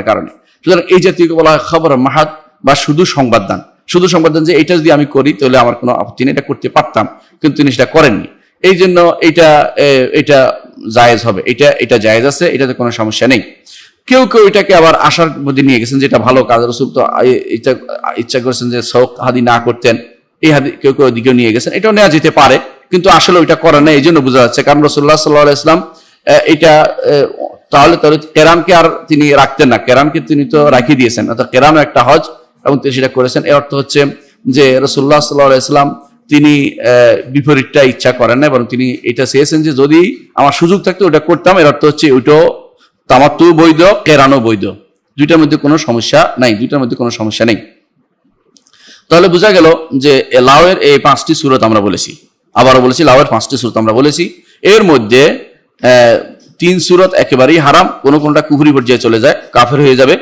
আর 1 সূরত আছে নিয়তের কারণে হালাল হারাম নির্ধারিত হবে, আরেক সূরত আছে জায়েজ, যেখানে কোনো আপত্তি তোলা হয়নি শরীয়তের উপরে, অথবা হারামের আশা করা হয়নি, অথবা যেখানে কোনো শরীয়ত তাকদীরের উপরে কোনো আপত্তি তোলা হয়নি, যেখানে আফসোস করে নিজেকে ধ্বংস করা হয়নি, শুধুমাত্র সংবাদ দিচ্ছে যদি আমি চাইতাম উপকৃত হতে পারতাম। এখানে কোনো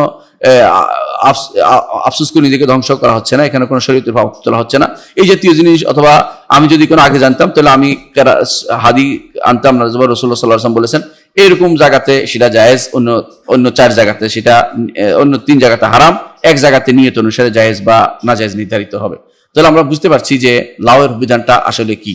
আমরা এখন ব্যাখ্যা করব যেটুকু শাইখুল ইসলাম নিয়ে আসছেন হাদিসের, কোরআন আয়াত এবং হাদিসের যেগুলো আনছেন সেগুলো আমরা এখন ব্যাখ্যা করব। তিনি বলেছেন, আল্লাহ তাআলার আয়াতটি তিনি উল্লেখ করেছেন। আল্লাহ তাআলা বলছেন কাউলুল্লাহ তাআলা, আল্লাহ তাআলা বলছেন ইয়াকুলুনা লাউ কানা লানা মিনাল আমরি শাইউন মা কুতিলনা হাহুনা।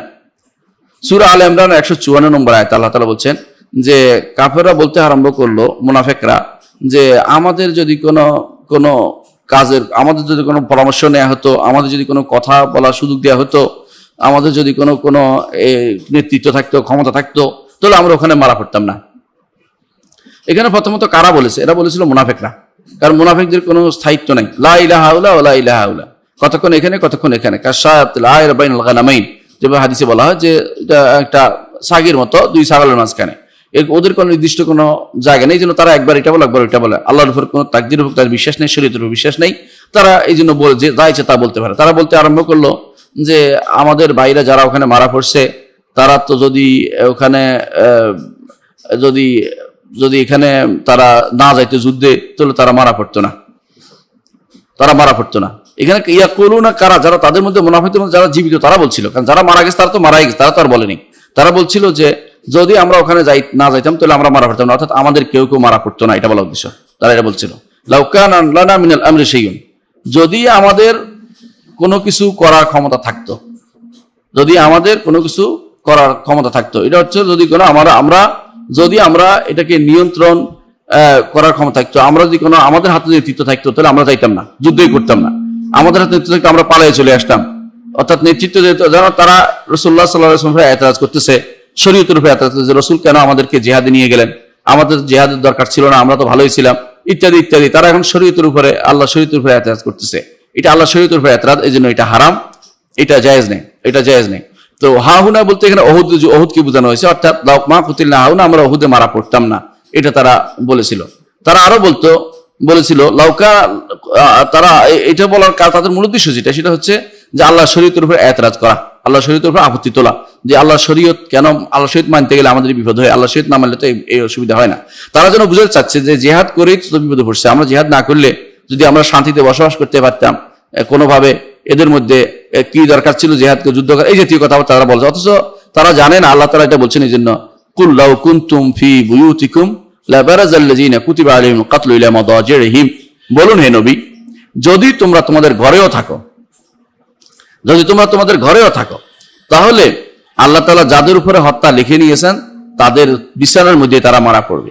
অনেক মানুষ আছে মনে করে যে এটা হয় না ওইটা হয় না, কিন্তু ঘরেও তাদের মারা পড়ে। আমাদের মনে পড়ে, আমাদের এক বন্ধু, মদিনাতে আমরা পড়তাম তখন, একবার সুদানের একটা বিমান ক্রাশ হয়েছিল।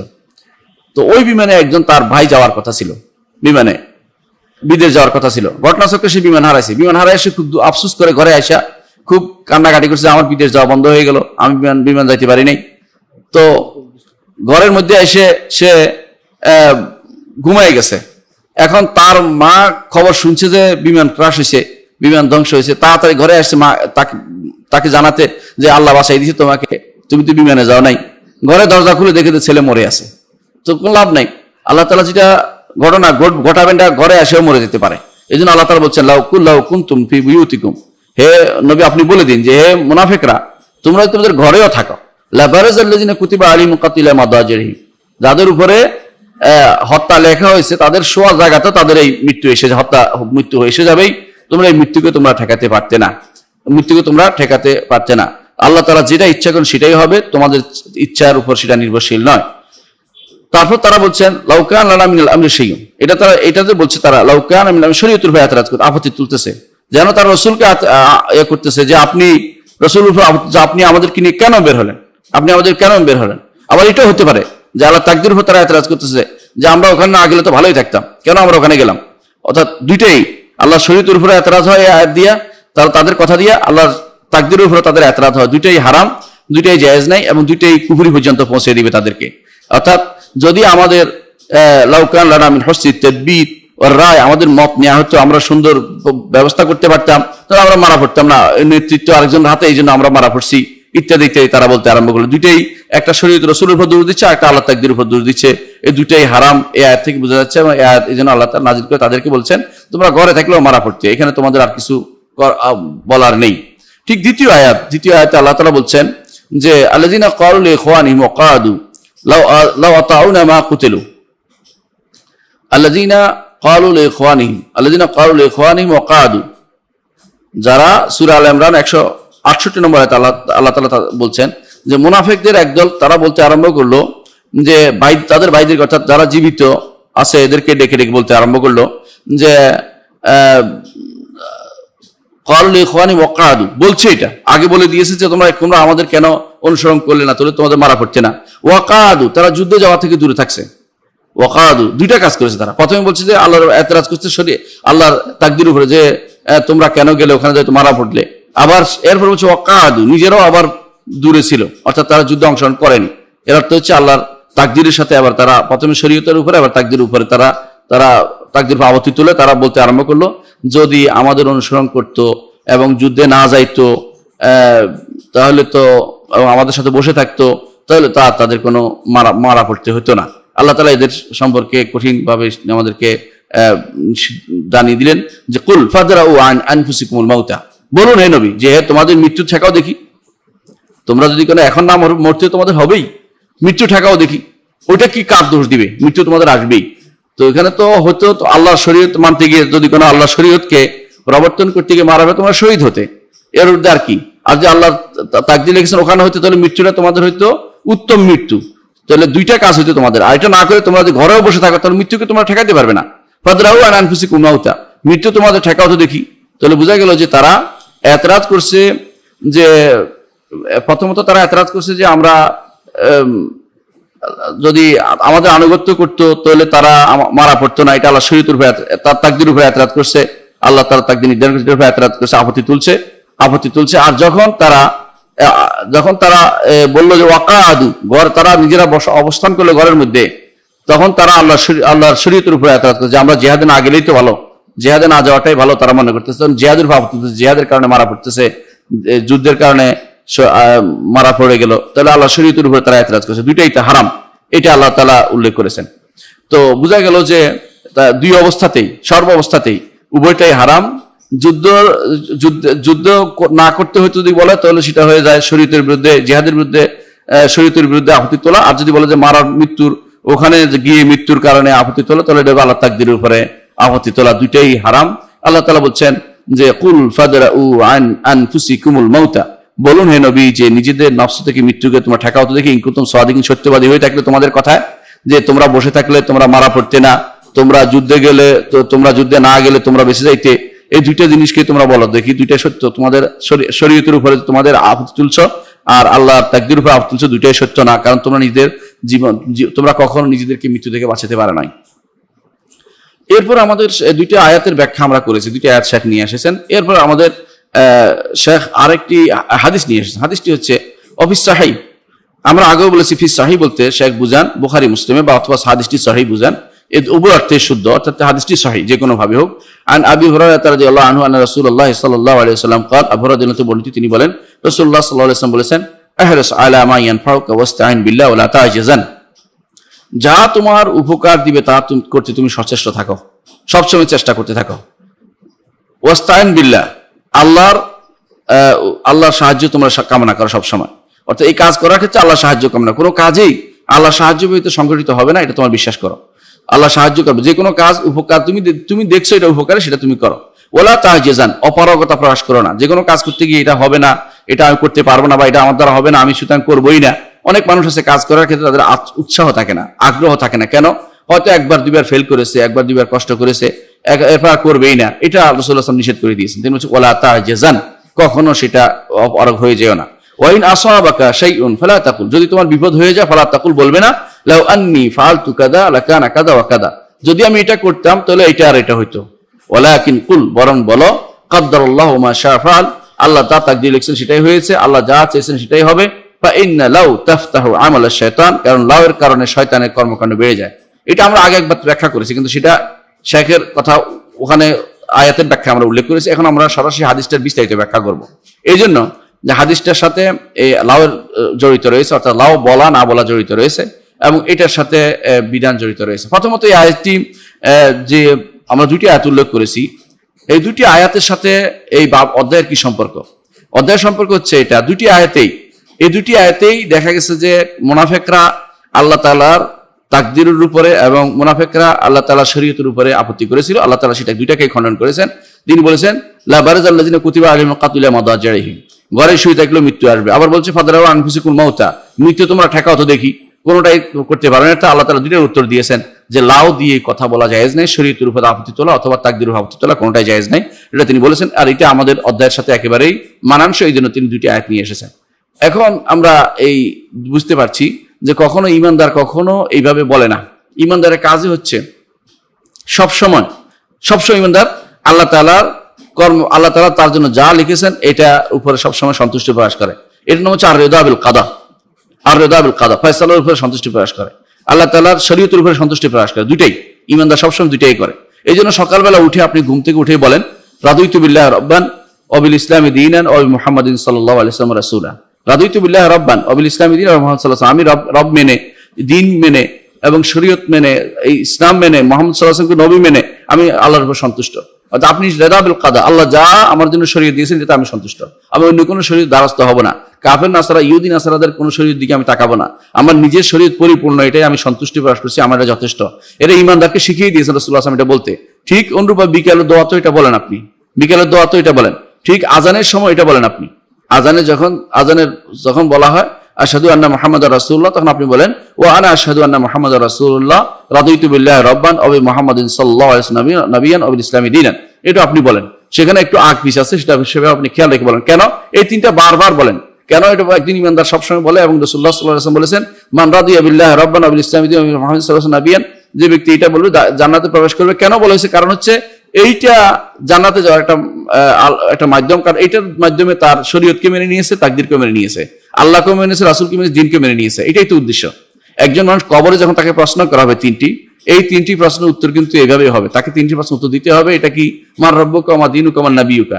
এই তিনটি জিনিস দুনিয়াতে যদি কেউ সন্তোষ প্রকাশ করে, কবরে গেলেও সেটা সন্তোষ প্রকাশ করতে বা উত্তর দিতে পারবে। এবং সেটাই হচ্ছে শিক্ষা দিয়েছে রাসূলুল্লাহ আমাদেরকে। এর অর্থ হচ্ছে আমাদের প্রত্যেকটি কাজে রিদা বিল কাদা থাকতে হবে। এই জন্য ওয়া আসআলুকা রিদা বাদাল কাদা, এটা একটা দোয়া, সকালবেলা 11টি দোয়ার মধ্যে একটি দোয়া। এটা প্রতি সালাতের মধ্যে শেষে বৈঠকে 11টি দোয়ার মধ্যে এটা একটি, ওয়া আসআলুকা রিদা বাদাল কাদা। আর আপনার কাছে আমরা চাই যে আপনি যে কোনো ফয়সালা দিবেন এরপরে যেন আমি সন্তোষ প্রকাশ করি এটার মধ্যে। এটা হচ্ছে ঈমানদারের কাজ। এটা ঈমানদার সবসময় এই জন্য আল্লাহ তাআলাকে রব হিসেবে মেনে সে মনে করবে যে আল্লাহ তাআলা যেটা দিয়েছেন এটা আমার জন্য অবশ্যই উত্তম, অবশ্যই ভালো, এটার মধ্যে কোনো খারাপ বলতে কোনো কিছু নেই।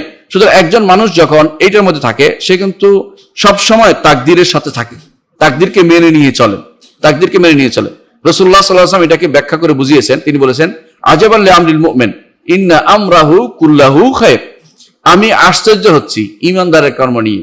ঈমানদারের প্রত্যেকটি কাজ ভালো, ঈমানদারের কোনো খারাপ কিছুই নেই। ইন আসাবাতহু দাররা সাবারা ফাকানা খায়রাল লাহু, তার যদি কোনো তার যদি কোনো ক্ষতিকর কিছু আসে সে কি করে, সবর করে, এটা তার জন্য কল্যাণকর হয়। ওয়াইন আসাবাতহু সাররা শাকারা ফাকানা খায়রান লাহু, যদি ভালো কিছু পায় সে শুকরিয়া আদায় করে, এটাও তার জন্য কল্যাণকর। তাহলে ইমানদারের কখনো খারাপ কিছু নেই। ওয়ালাইসা যালিকা ইল্লাল মুমিন, অন্য হাদিসে রাসূলুল্লাহ সাল্লাল্লাহু আলাইহি ওয়াসাল্লাম বলেছেন ইমানদার হতে হবে, তাহলে সে এটা পাবে। ইমানদার হলে প্রত্যেকটি কাজ তার জন্য ভালো, কোনোটাকে সে খারাপ ভাবে দেখে না। তাহলে বোঝা গেল যে যে কোনো কাজের জন্য একজন মানুষের দায়িত্ব হচ্ছে, যে কোনো কাজ হয়ে যায় এর মধ্যে সন্তোষ প্রকাশ করা।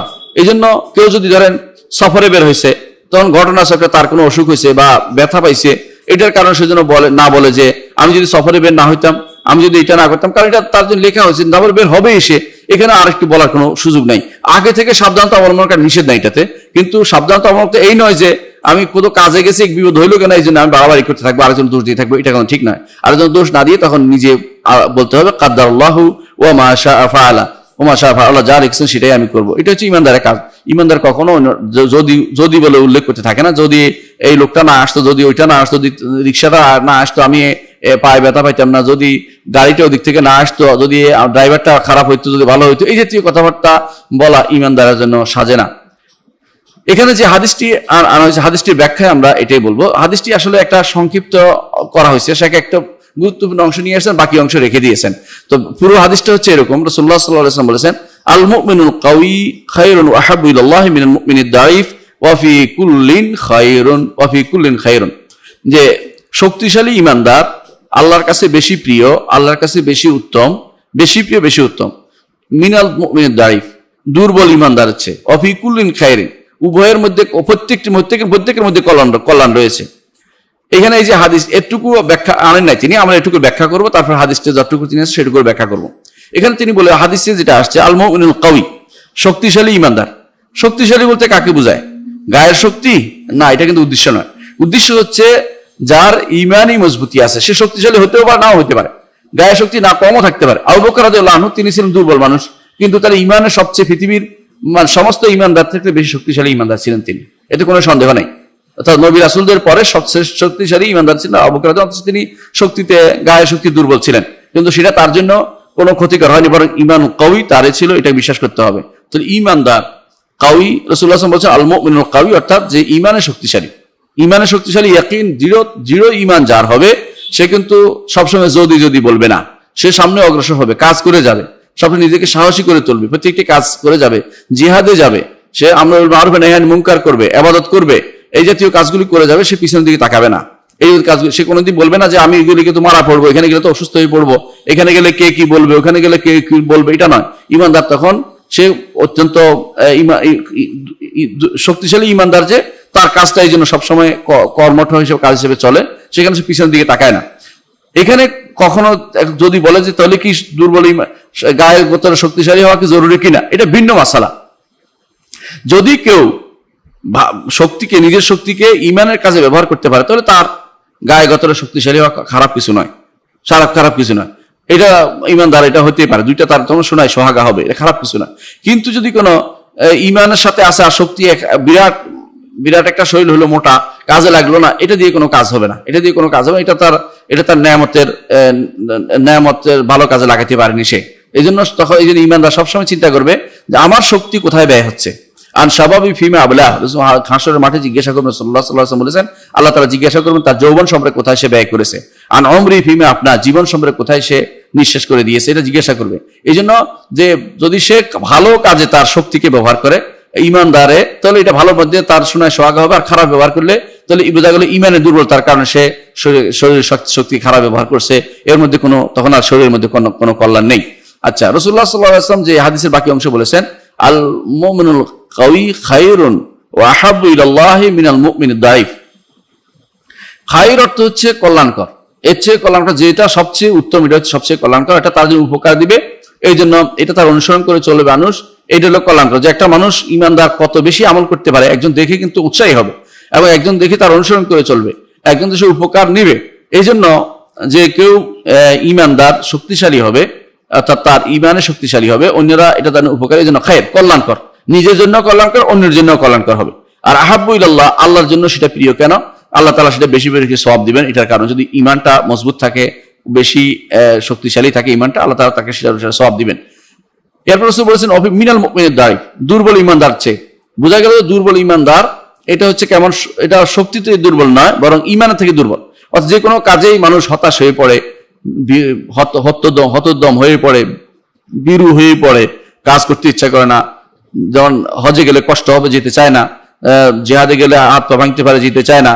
কোনো মানুষকে খারাপ, কোনো মানুষের সম্পর্ক নষ্ট হয়ে মনে করে তাকে আমরুল মারুফ নাহি আনিল মুনকার বলে না, সৎ কাজ আর দশ কাজের নিষেধ কথা বলে না। কারণ যদি বলে যে আমার সম্পর্ক খারাপ হয়ে যাবে, সম্পর্ক ঠিক রাখি, অথবা আমাকে খারাপ জানবে ইত্যাদি মনে করে, তাহলে বোঝা গেল তার ইমানের মধ্যে দুর্বলতা রয়েছে। কেমন?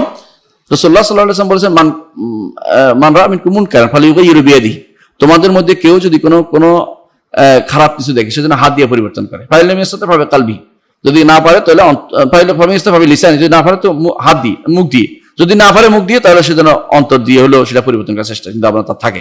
আর তারপর বলেছেন রাসূল ওয়াযালিকা আদআফুল ঈমান, বোঝা গেল এটা হচ্ছে সবচেয়ে দুর্বল ঈমানের পরিচয়। আমাদের বেশিরভাগই এখন দুর্বল ঈমানের পরিচয়, কারণ আমাদের সেই সামর্থ্য নাই। যদি সামর্থ্য থাকার পরেও যদি কোনো একটা দুর্বল পথ অবলম্বন করে, তখন সেটা হবে দুর্বল ঈমানের পরিচয়। আর যদি সামর্থ্য থাকা, যতটুকু তার সামর্থ্য অটুকু করলে অটুকু তার ওয়াজিব এবং কর্তব্য আদায় হয়ে যাবে। অনেকে মনে করে থাকে যে বাংলাদেশের মানুষ যেহেতু এখন জিহাদ করছে না, তাদের ঈমান দুর্বল। এটা ঠিক নয়। তার যতটুকু ক্ষমতা আছে ততটুকু করলেই হবে। সেটা কি? সেটা হচ্ছে তার শয়তানের বিরুদ্ধে জিহাদ করতে পারে, তার নিজের নফসের বিরুদ্ধে জিহাদ করতে পারে, এবং মুনাফিকদের বিরুদ্ধে জিহাদ করতে পারে, জালেমদের বিরুদ্ধে জিহাদ করতে পারে। কিন্তু কাফেরদের বিরুদ্ধে জিহাদের তার যেহেতু সামর্থ্য নাই, সেখানে তার যতটুকু করছে অতটুকুই তার পূর্ণ ঈমানের পরিচয়। এখানে কোন দুর্বল ঈমানের পরিচয় না। দুর্বল ঈমানের পরিচয় হবে ওই সময় যখন সে তার সামর্থ্য থাকে সত্ত্বেও যাচ্ছে না। জিহাদের জন্য ডাকা হয়েছে রাষ্ট্রপ্রধানের থেকে, অথবা কোনো গ্রহণযোগ্য প্রতিনিধি থেকে, অথবা জিহাদ কায়েম হয়ে রয়েছে, অথবা ডাকতেছে সারা দুনিয়ার মানুষকে ডাকা হচ্ছে, আসুন আল্লাহর রাস্তায় জিহাদ করুন কাফেরদের বিরুদ্ধে, তখন যাওয়া হচ্ছে না। সেখানে যাওয়ার মতো সামর্থ্য থাকার পরেও, তখন বোঝা যায়, অর্থাৎ তার ট্রেনিং থাকার পরেও তখন হয়ে যাবে তখন দুর্বল ঈমান। এর আগ পর্যন্ত দুর্বল ঈমান না। যেমন কেউ যদি কোথাও কোনো দেশ, অন্য কোনো দেশে মারামারি হানাহানি হচ্ছে, বাংলাদেশের মানুষের সীমান্তে তারা নয়, তখন বোঝা গেল এটা দুর্বল ঈমানের পরিচয় না। তার তো এটা সামর্থ্যের ভিতরে নেই। কারণ যদি সেনাবাহিনীকে ডাকা যুদ্ধ, তাহলে এটা সেই যুদ্ধ হবে সেনাবাহিনী ব্যক্তি পর্যায়ে যুদ্ধ নয়। ব্যক্তিগত যুদ্ধ যখন ডাকা হবে যে ট্রেনিং নিতে আসেন বিভিন্ন জায়গাতে রাষ্ট্রপ্রধানের পক্ষ থেকে কোনো, সেখানে যাওয়া পর্যন্ত তখন হবে সেটা দুর্বল, না গেলে দুর্বল ঈমানের পরিচয়। আসে যাইতে পারলে সেটা হবে পূর্ণ ঈমানের পরিচয়। তাহলে এইভাবে আমরা যেটা বলতে চাচ্ছি সেটা যে একজন মানুষের সামর্থ্য যতটুকু অতটুকু পূর্ণ পালন করে তার পূর্ণ ঈমানের পরিচয়। এখানে মুমিনের দাঁড়াইফ নয়। আর সামর্থ্য না থাকলে সেটা সামর্থ্য থাকার পরেও যদি সামর্থ্য যতটুকু আছে অতটুকু পালন করলে তার যথেষ্ট হবে। সামর্থ্য না থাকলে সেটা যেটা পালন করবে সেটাই তার পূর্ণ ঈমানের পরিচয়। সামর্থ্য যতটুকু নাই অতটুকু তার বলার পরে তার সামর্থ্য বলতে পারছে না, আরো বলতে পারতো কিন্তু ক্ষতি ভয় করতেছে ইত্যাদি, তাহলে বোঝা গেল তার ঈমানের দুর্বলের ঈমানের পরিচয়। অর্থাৎ সে কোনোভাবেই সামর্থ্য থাকার পরেও কিছু ছাড় দিয়েছে, সেখানে তার দুর্বল ঈমানের পরিচয় হবে। অর্থাৎ এটাই বোঝাচ্ছে। তাহলে মুমিনুল দারিফকে, মুমিনুল কাউইকে, মুমিনুল কাউই হচ্ছে ওই ব্যক্তি যার পরিপূর্ণ কাজ সে করতে পারে, সব রকমের যতটুকু সামর্থ্য আছে ততটুকু পরিপূর্ণ সে আদায় করতে পারে। আমরা এই দেশের মানুষ, যেমন বাংলাদেশের মানুষ, তার সে আল্লাহর পথে তাওহীদের দাওয়াত দিচ্ছে, ঈমানের দাওয়াত দিচ্ছে, সে আমরুল মারুফ নাহি আনিল মুনকার, সৎ কাজ নিষেধ করতেছে, এবং তার পরিবারকে ঠিক রাখতেছে, সমাজের মধ্যে ভালো কাজ করতেছে, অন্যায় দেখলে কথা বলে, যতটুকু পারে হাত দিয়ে তো প্রতিহত জায়গা তাকে দেওয়া হয় না, তাই সে ক্ষমতাবান লোক না, অর্থাৎ রাষ্ট্রের কোনো প্রতিনিধি নন, সে হাত লাগায় না কিন্তু মুখে বলছে। এরকম অবস্থা থাকলেই সে পূর্ণ ঈমানের পরিচয় বলে বোঝা যাবে। আর যখন সে তার ক্ষমতা আছে, নিজে ধরেন কোনো ডিসিএস বা কিছু হয়েছে, তারপর ক্ষমতা চালায় না, যে উপজেলা চেয়ারম্যান হয়েছে অথবা উপজেলা নির্বাহী অফিসার হয়েছে, কিছু হয়েছে, কিন্তু সে নিজের ক্ষমতা না চালায় অন্যায় হতে দিচ্ছে, বরং মুখে বলে, তখন বোঝা তার দুর্বল ঈমানের পরিচয়। অথবা সে অন্তরে ঘৃণা করে বসে আছে, সেটাও দুর্বল ঈমানের পরিচয়। তাহলে নিজের ক্ষমতার সর্বোচ্চটুকু প্রয়োগ করা হচ্ছে পূর্ণ ঈমানের পরিচয়। সেটার জন্য একবার সর্বোত্তম জায়গায় যেতে হবে না, কারণ সেটা তার ক্ষমতার বাইরে। আর যে যতটুকু তার ক্ষমতা আছে ততটুকু পূর্ণ প্রয়োগ করাই হচ্ছে পূর্ণ ঈমানের পরিচয়। আর যতটুকু তার ক্ষমতার ভিতরে নাই, অতটুকুর পর্যন্ত যাওয়া তার জন্য জরুরি না পূর্ণ ঈমানের পরিচয় দেওয়ার জন্য। যদি তার ক্ষমতা আছে কিন্তু তারপর সে প্রয়োগ করছে না, তখন হবে তার একটা দুর্বল ঈমানের পরিচয়।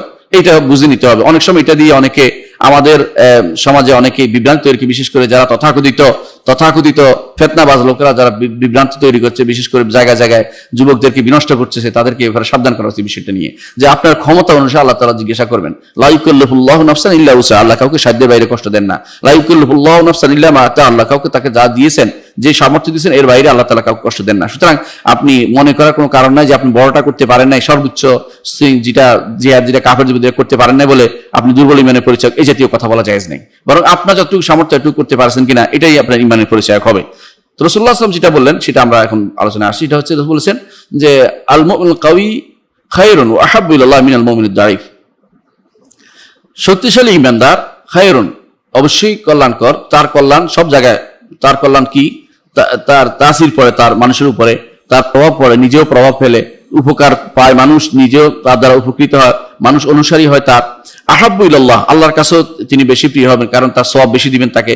মিনাল মুমিনিদ দাঈফ ওই ইমানদার থেকে যে দুর্বল, দুর্বল কি যতটুকু তার ক্ষমতা সামর্থ্যের বাইরে নাই আছে, অতটুকু সামর্থ্য আছে অতটুকু পালন করে নাই, এই জাতীয় থেকে তার বেশি দুর্বল। তারপর রাসূলুল্লাহ সাল্লাল্লাহু আলাইহি ওয়াসাল্লাম বলেছেন ওয়াফি কুল্লিন খায়র, সুবহানাল্লাহ। আর আমাদের মানুষগুলো এখন একে অপরকে মুরজিয়া, কাউকে এটা বলার ক্ষেত্রে কোনো একটু দ্বিধা করছে না। তো সে চিন্তা করা উচিত যে কার উপরে হামলা করতেছে, কি বিরুদ্ধে কেন বলতেছে। অথচ রাসূল বলেছেন ওয়াফি কুল্লিন খায়র, উভয়ের মধ্যে কল্যাণ রয়েছে। ইমানদার মানেই তার মধ্যে কল্যাণ রয়েছে। ইমানদার গুনাহগার হলো তার গুনাহগার, ইমানদার হলো সে একটা কল্যাণকর। তার আফানা জাআল মুসলিমিন কাল মুজরিমিন মা লাকুম কাইফা তাহকুম, আল্লাহ তাআলা বলছেন ইমানদার এবং কাফের কখনো একরকম হতে পারে না। এইজন্য ফি কুল্লিন খায়র, প্রত্যেকটি ইমানদার মধ্যে কল্যাণ রয়েছে। ইমানদাররা কেন এটা করে না, সে কাফেরদের বিরুদ্ধে নেমে যায় না, হানাহানি মারামারি করে না, এই জন্য তাকে কেউ তাকফির করবে, কেউ তাকে ফাসিক বলবে, কেউ তাকে এর কারণে তাকে কেউ তো পুরো বিশ্বের সমস্ত রাষ্ট্রকে কাফের বানিয়ে ফেলতেছে। এই জাতীয় যে প্রবণতা লক্ষ্য করা হচ্ছে, এটি সবই হচ্ছে আল্লাহ এবং তার রাসূলের হাদীর আদর্শের বিরোধী। রাসূলুল্লাহ সাল্লাল্লাহু আলাইহি ওয়াসাল্লাম বলেছেন ফি কুল্লিন খায়র, ইমানদার শক্তিশালী হোক বা দুর্বল হোক তার মধ্যে কল্যাণ রয়েছে। ইমানদার কল্যাণ থেকে খালি নয়, তার মধ্যে কল্যাণ রয়েছে। কেউ যেন মনে না করে যে দুর্বল ইমানদার তো কোনো কিছু নাই, এই জন্য আলাদা করে বলেছেন। এটাকে বলা হয় বালাগতের ভাষায় বলে ইহতিরাস, অর্থাৎ বিশেষভাবে এটার পাহারা দিয়ে এটাকে আলাদাভাবে করে এটাকে বুঝালেন যে এরাও কল্যাণ, এরাও গ্রহণযোগ্য, এদের কোনো সমস্যা নেই। তবে এরা হয়তো ওদের মতো এর মর্যাদা উঠতে পারেনি, এরকম মর্যাদা উঠতে পারেনি। তাহলে বোঝা গেল যে এখানে যে ইমানদার এবং ইমানদারদের কখনো অকল্যাণ বলতে কোনো কিছু নেই। কেউ হয়তো বলতে পারে যে রাসূলুল্লাহ সাল্লাল্লাহু আলাইহি ওয়াসাল্লাম বলেছেন খায়রুন ওয়া আহাব্বু, বেশি কল্যাণ করে, বেশি প্রিয়। এটা দ্বারা বোঝা যাচ্ছে যে এরাই তো সবচেয়ে বেশি প্রিয়, অন্যদের তো কথা উল্লেখ করা হচ্ছে না। এটার উত্তর কি? যদি বলতে পারে কেউ বলে যে এটা যে খায়ের, তো এখানে বোঝা যাচ্ছে যে এরা উত্তম, বলা হয়নি যে এটা অনুত্তম একেবারে, কাউকে তো অকল্যাণ কল্যাণ নাই বলা হয়নি, কিন্তু আবার উল্লেখ করার দরকার কি বলা হয়েছে ওয়াফি কুল্লিন খায়র। হ্যাঁ, হইতে পারে, কেউ ধারণা করতে পারে। কারণ হচ্ছে এটা যে কখনো কখনো এই যে ইসমে তাফজিলের যে সিগাটি, কখনো কখনো এটা পরিপূর্ণ মানে হিসেবে কোনো দুইটার মধ্যে তুলনামূলক আলোচনার জন্য আসে না, বরং একক বর্ণনার জন্য আসে। যেমন আসহাবুল জান্নাতে ইয়াউমাইযিন খায়রুম মুস্তাকারান, আল্লাহ তাআলা বলছেন যে আসহাবুল জান্নাতি ইয়াউমাইযিন খায়রুম মুস্তাকারান, সূরা ফুরকানের 24 নম্বর আয়াতে, যে জান্নাতীরা সেদিন হবে সবচেয়ে উত্তম অবস্থানে। খায়রুন অবস্থানের দিয়ে সবচেয়ে উত্তম, নিঃসন্দেহে জান্নাতীরা উত্তম হবে। কিন্তু কাফেররা কি তাহলে কি একটু উত্তমে থাকবে নাকি? না, তাদের অবস্থান তো সবচেয়ে খারাপই থাকবে সব জায়গায়। তাহলে এখানে খায়ের অর্থ হলো খায়ের এসে, এখানে দ্বিতীয়রা কমের মধ্যে নাই, অর্থাৎ এখানে কম খায়ের কেউ থাকবে না, জান্নাতীরা সবাই ভালো খায়ের মধ্যে থাকবে।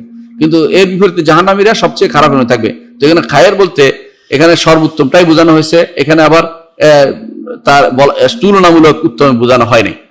সেই জন্যই রাসূলুল্লাহ সাল্লাল্লাহু আলাইহি ওয়াসাল্লাম হাদিসে তিনি যখন বলেছেন যে আল মুমিনুল কাওয়ি খায়রুন ওয়া আহাব্বু ইলাল্লাহ মিনাল মুমিনিদ দাঈফ, তারপর ফি কুল্লিন খায়র, এটা আলাদাভাবে বলে দিয়েছেন যে ইমানদার দুর্বল ইমানদার মধ্যে কল্যাণ রয়েছে। কারণ হয়তো মনে করতে পারে কেউ যে শুধু কল্যাণ বুঝি শুধু শক্তিশালী ইমানদারের মধ্যে, দুর্বল ইমানদারের মধ্যে কল্যাণ নাই, এটা যেন কেউ মনে না করে। এই জন্য আল্লাহ তাআলা রাসূলুল্লাহ সাল্লাল্লাহু আলাইহি ওয়াসাল্লাম, এই জন্য রাসূলুল্লাহ সাল্লাল্লাহু আলাইহি ওয়াসাল্লাম ফি কুল্লিন খায়র, সবার মধ্যে কল্যাণ আছে, তিনি আলাদাভাবে উল্লেখ করে দিয়েছেন।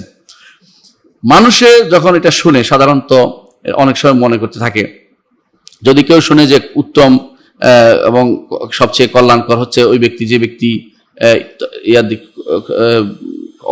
ইমানের দিক থেকে শক্তিশালী, অনেকের মধ্যে মনে হতে পারে তাহলে বোধহয় আমার বোধহয় আর ইমানে নাই, বা আমার তো অবস্থা খারাপ, বা অমুকের তো অবস্থা খারাপ, আবার কাউকে তারা ফাঁকি নিকৃষ্ট দৃষ্টি দেখতে পারে।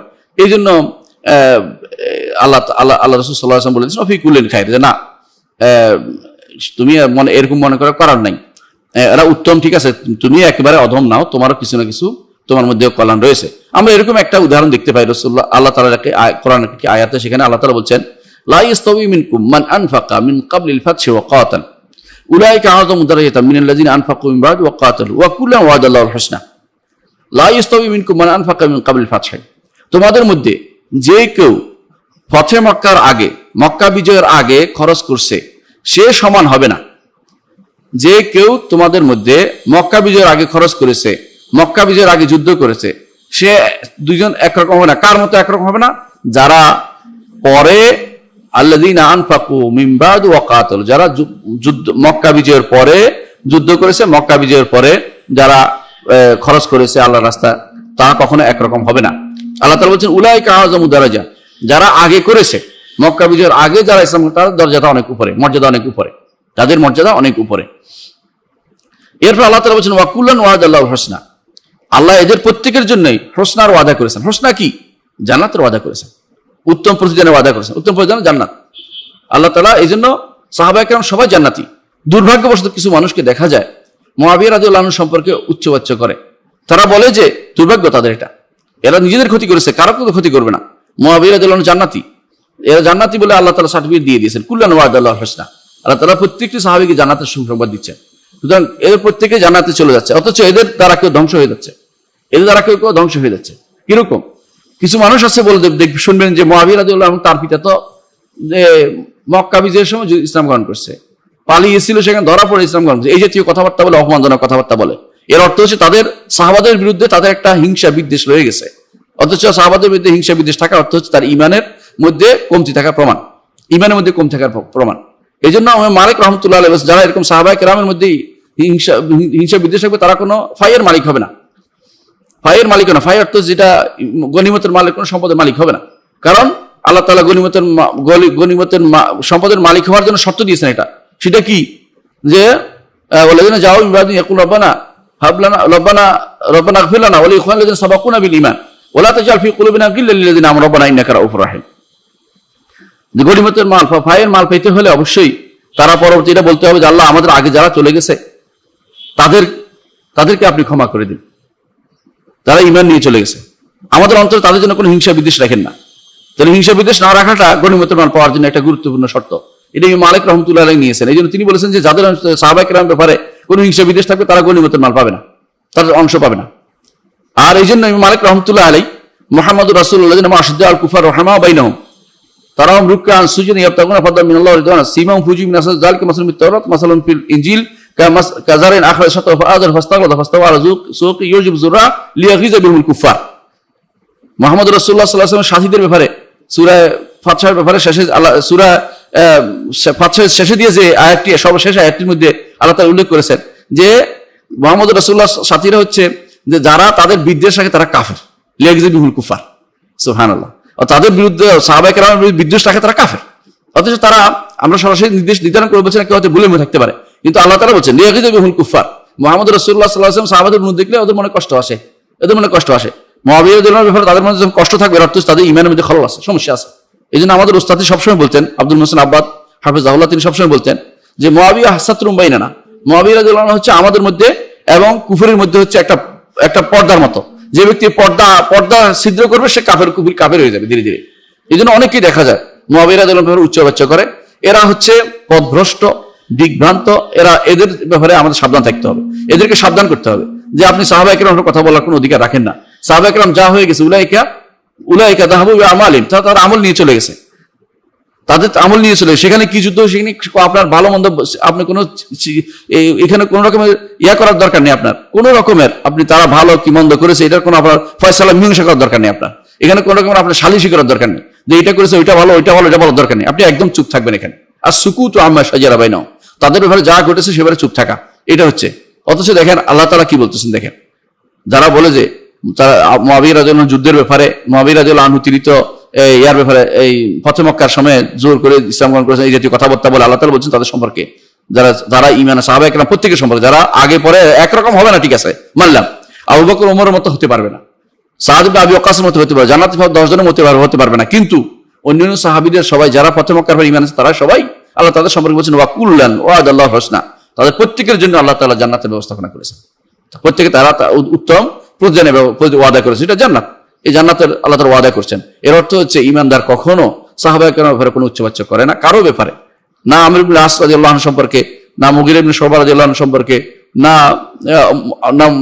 মুআবিয়া রাদিয়াল্লাহু আনহু সম্পর্কে, না আবু সুফিয়ান রাদিয়াল্লাহু আনহু সম্পর্কে। এই জাতীয় কোনো সাহাবীর উপরে যদি কেউ উচ্চবাচ্য করে, বুঝতে হবে তার অন্তরের মধ্যে এখনো হিংসা বিদ্বেষ রয়ে গেছে, অন্তর পরিচ্ছন্ন নয়। এরা শিয়াদের দোসর, এরা তথাকথিত লোক যাদের ব্যাপারে আল্লাহ তাআলা সাবধান করেছেন যে ইয়াগিজুল কুফার, যে সাহাবায়ে কেরামের কোনো উন্নতি দেখলে তাদের অন্তরে কষ্ট লাগে, এরা হচ্ছে সেই ধরনের লোক। এবং তারা হচ্ছে সেই ধরনের লোক তারা কোনোদিন তারা মুসলমানদের ফাইয়ের গনিমতের পদে তারা অধিকারী হতে পারবে না কখনো। এরপর রাসূলুল্লাহ সাল্লাল্লাহু আলাইহি ওয়াসাল্লাম কি বলছেন, আমরা যেটা বলা উদ্দেশ্য সেটা হচ্ছে যে ইমানদার এরকম আল্লাহ তাআলা ইমানদারদেরকে বলেছেন দুর্বল, রাসূলুল্লাহ সাল্লাল্লাহু আলাইহি ওয়াসাল্লাম বলেছেন দুর্বল ইমানের মধ্যে তার মধ্যে কল্যাণ রয়েছে, তার মধ্যে ইমান সেও কল্যাণকর। ইমানদার কখনো খারাপ মধ্যে থাকে না। যেমনি ভাবে আল্লাহ তাআলা বলেছেন যারা আগে যুদ্ধ করেছে, ফাতহ মক্কার আগে, যারা ফাতহ মক্কার পরে যুদ্ধ করেছে, মক্কা বিজয়ের আগে যুদ্ধ করেছে, মক্কা বিজয়ের পরে যুদ্ধ করেছে, উভয়ের জন্য আল্লাহ তাআলা জান্নাতের সুযোগ দিয়েছেন। ঠিক আল্লাহ তাআলা আলাদা উল্লেখ করেছেন। কেউ যদি মনে না করে যে না যারা ফাতহ মক্কার পরে ঈমান আনছে তাদেরই মর্যাদা কম, নাই, এরকম যেন মনে না করে, মর্যাদা আছে, তবে একরকম হবে না, এটা তারা বলা হয়েছে, এতে কোনো সন্দেহ নেই। একরকম না হলেও রাসূলুল্লাহ সাল্লাল্লাহু আলাইহি ওয়াসাল্লামের সাহচর্য পাওয়ার কারণে তারা পরবর্তী সমস্ত জেনারেশন থেকে, পরবর্তী যত ওলি আল্লাহ নাম দিয়ে যত কিছু আছে, পরবর্তী যত খলিফা যত উত্তম কাজই করুক না কেন, তাদের থেকে তারা হাজার গুণ উত্তম। এই জন্য মুআবিয়া রাদিয়াল্লাহু আনহু তিনি যে রাসূলের সাথে জিহাদ করা, রাসূলের সাথে চলা, রাসূলের সাথে চলাফেরা, যে এক মিনিটের যে মর্যাদা, ওমর ইবনে আব্দুল আজিজ রাহমাতুল্লাহ আলাইহি এত ভালো কাজ করার পর সেই মর্যাদা কখনো অভিষিক্ত হতে পারবে না, সেই মর্যাদা কখনো উঠতে পারবে না। এটা আমাদের সাবধান থাকতে হবে।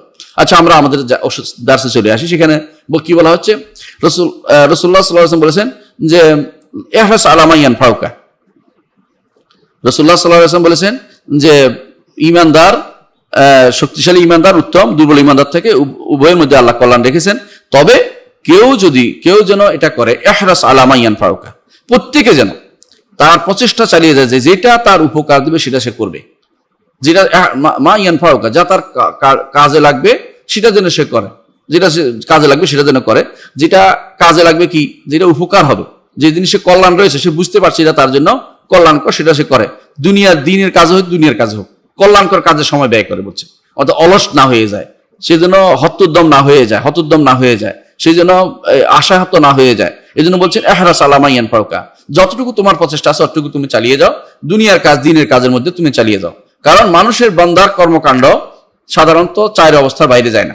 সাধারণত চার অবস্থার মধ্যে মূলত দুইটাই আমরা দেখবো, তো চার অবস্থার বাইরে যায় না। একটা হচ্ছে যে বান্দা এমন কাজ করে যেগুলো শরীয়ত নির্দেশনা দিয়েছে, যেমন সালাত, যেমন যাকাত, যেমন আমর বিল মারুফ নাহি আনিল মুনকার, যেমন দার্স, এবার বসছেন দার্স শোনা, এগুলি ভালো কাজ, এতে কোনো সন্দেহ নেই।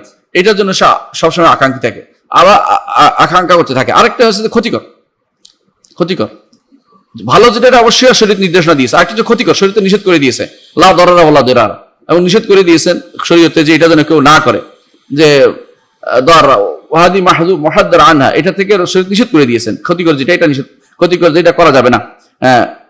কোরআনে কারিমে আল্লাহ তাআলা নিষেধ করেছে ওয়ালা তাকতুলু আনফুসাকুম, নিজেদেরকে ধ্বংস করো না, ইন্নাল মুবাদদিরিনা কানু ইখওয়ানা শায়াতিন ওয়ালা তুবাদদির তাবদীরা, নিজেদের পয়সা নষ্ট করো না। ক্ষতিকর জায়গাতে কোনো নিষেধ করে দিয়েছেন, এবং কোরআনে কারিমে আল্লাহ তাআলা নিষেধ করে দিয়েছেন। সুতরাং ক্ষতিকর করা যাবে না, ভালো যেটা করা যাবে, ক্ষতিকর যেটা করা যাবে না, দুই জিনিস হলো। আরেকটা হচ্ছে এমন কিছু কাজ আছে যেটাতে বাহ্যিকভাবে এমন কোনো কাজ আসলেই নাই যেটাতে কোনো ক্ষতি বা উপকার নেই, বাহ্যিকভাবে কোনো উপকার বা ক্ষতি কোনটা লেখা দেখা যাচ্ছে না, কোনটাই উপকার লেখা হয়নি। আরেকটা কাজ আছে যেখানে ক্ষতি আছে, যেখানে উপকার আছে, ক্ষতিও আছে। তাহলে চার রকম হলো। একটা হলো শুধু উপকারী, এটা করতে হবে, যেটা ক্ষতিকর এটা করা যাবে না। আরেকটা হচ্ছে যেটাতে উপকারও আছে কিছু, ক্ষতিও আছে কিছু। এটা নির্ধারিত হবে কোনটা উপকার কতটুকু হালাল, আর যেটা ক্ষতিকর এটুকু হারাম, নির্ধারিত ওটা করা যাবে না। দূর থাকতে পারে, বাঁচার চেষ্টা করতে হবে খারাপের থেকে, কিন্তু চেষ্টা করতে হবে ভালোর দিকে থাকার জন্য। কোনো ইচ্ছা করে নিজেকে কেউ অপমানিত না করে, ইচ্ছা করে বিপদে না ফেলে, এটা খেয়াল রাখতে, ভালো কাজটা করে যেতে হবে, খারাপটা থেকে বাঁচার চেষ্টা চালিয়ে যেতে হবে। আরেকটা আছে যেখানে উপকারও বা ক্ষতি কোনোটা স্পষ্ট হচ্ছে না, যেখানে এরকম জিনিস পাবেন সেখানে শরীয়তের কোনো আদেশ নিষেধ নাই।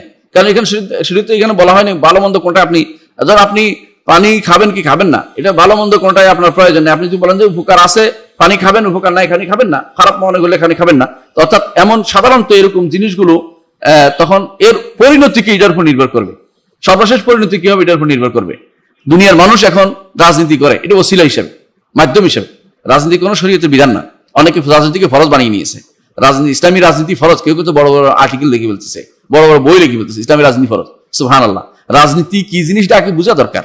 রাজনীতি কি? রাজনীতি হচ্ছে বড় নীতি, এইটা উদ্দেশ্য নয়। বর্তমান রাজনীতি বলতে যেটা বোঝা, এটা হচ্ছে পলিটিক্স করা। বলে তুই আমার পলিটিক্স করে নাকি, কেউ হারাম হারাম কাজ করলে, আকাম করলে বলতে পলিটিক্স করতেছিস তুই আমার সাথে। অর্থাৎ এটা রাজনীতি মানে বুঝে এখন যেটা পলিটিক্স অর্থ হলো হারাম কাজ করা, এটা বোঝানো হচ্ছে। ইসলামী রাজনীতি বলতে এটা বোঝানো হচ্ছে। ইসলামী রাজনীতির মূল জিনিস হচ্ছে দুইটা। একটা হচ্ছে ক্ষমতায় যাওয়ার জন্য একজনকে সিলেক্ট করা, এটা ছাড়া আর কোনো কাজ নেই। দ্বিতীয় কাজ হচ্ছে ক্ষমতা যাওয়ার পরে সুন্দরভাবে আল্লাহর বিধান অনুসারে পরিচালনা করা, এটা ইসলামী রাজনীতি। দুইটা। এজন্য আল্লাহ তাআলা এটা উল্লেখ করেছেন। একটা হচ্ছে, দুইটা উল্লেখ করে দিয়েছেন। একটা হচ্ছে ইন্নাল্লাহ ইয়া আইয়ুহাল্লাযীনা আমানু আতিউল্লাহ ওয়া আতিউর রাসূলা ওয়া উলিল আমরি মিনকুম। আল্লাহ এবং তার রাসূল আনুগত্য করতে, উলিল আমর ইতাআত করতে বলেছেন। আবার উলিল আমরকে বলেছেন ইন্নাল্লাহ ইয়ামুরুকুম আন তুআদ্দুল আমানাতি ইলা আহলিহা।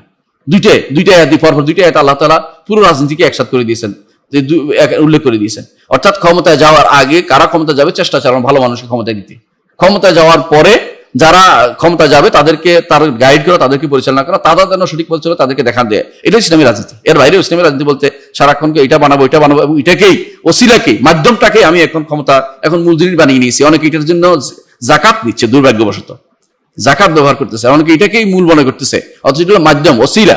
ওসিলা যদি কোনো মূল উদ্দেশ্য ভালো হয় ওসিলা হালাল হয়, কিন্তু ওসিলা ওয়াজিব ফরজ হয়ে যায় না। কিন্তু এটা ওসিলা ফরজ করে বানিয়ে নিচ্ছেন। অনেকে এটার জন্য ওসিলাটাকে গায়া মনে করছেন, ওসিলাটাকে মূল জিনিস মনে করে বসে আছেন।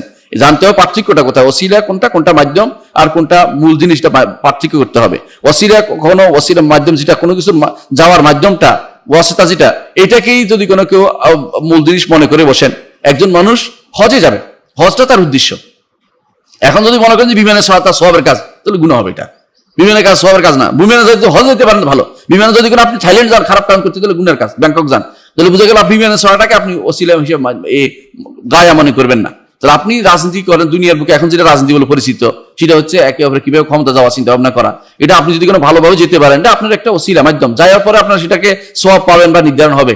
এটার জন্য আপনি সওয়াব কিছু পাবেন না তখন পর্যন্ত আপনি কোনো ভালো কাজ করতে না পারেন। কিন্তু এখন মূল গায়া যেটা শরীয়তের, এটা হচ্ছে প্রত্যেকেই দিনের উপর থাকতে হবে, দিন পরিচালনা করতে হবে, দিন সম্পর্কে মানুষকে জানাতে হবে, দাওয়াত এবং প্রচার, দিন, তাওহীদ এগুলো নিয়ে আলোচনা করা, এগুলি পড়ানো, এগুলি হচ্ছে মূল কাজ। এগুলি না করে সারাক্ষণ শুধু রাজনীতি নিয়ে যদি আপনি থাকেন, এটাকে ফরজ ওয়াজিব বানিয়ে নিয়েছেন, এর অর্থ হচ্ছে আপনি কিন্তু শরীয়তের ওসিলা কোনটা, মাধ্যম কোনটা, শরীয়তের গায়া কোনটা, মূল উদ্দেশ্য কোনটা, মাকাসিদ এবং ওয়াসাইলের মধ্যে পার্থক্য করতে পারে না। আমাদের ভাইদের মধ্যে অনেকের মধ্যে এটা দেখা যায়। এটা দুর্ভাগ্যবশত, এবং এটা হচ্ছে এই ইলমের কমতির কারণে, জ্ঞানের কমতির কারণে এগুলি করে থাকে। এর মাধ্যমে অনেকেই ফরজ বানিয়ে নিয়েছে ইসলামী রাজনীতি করা।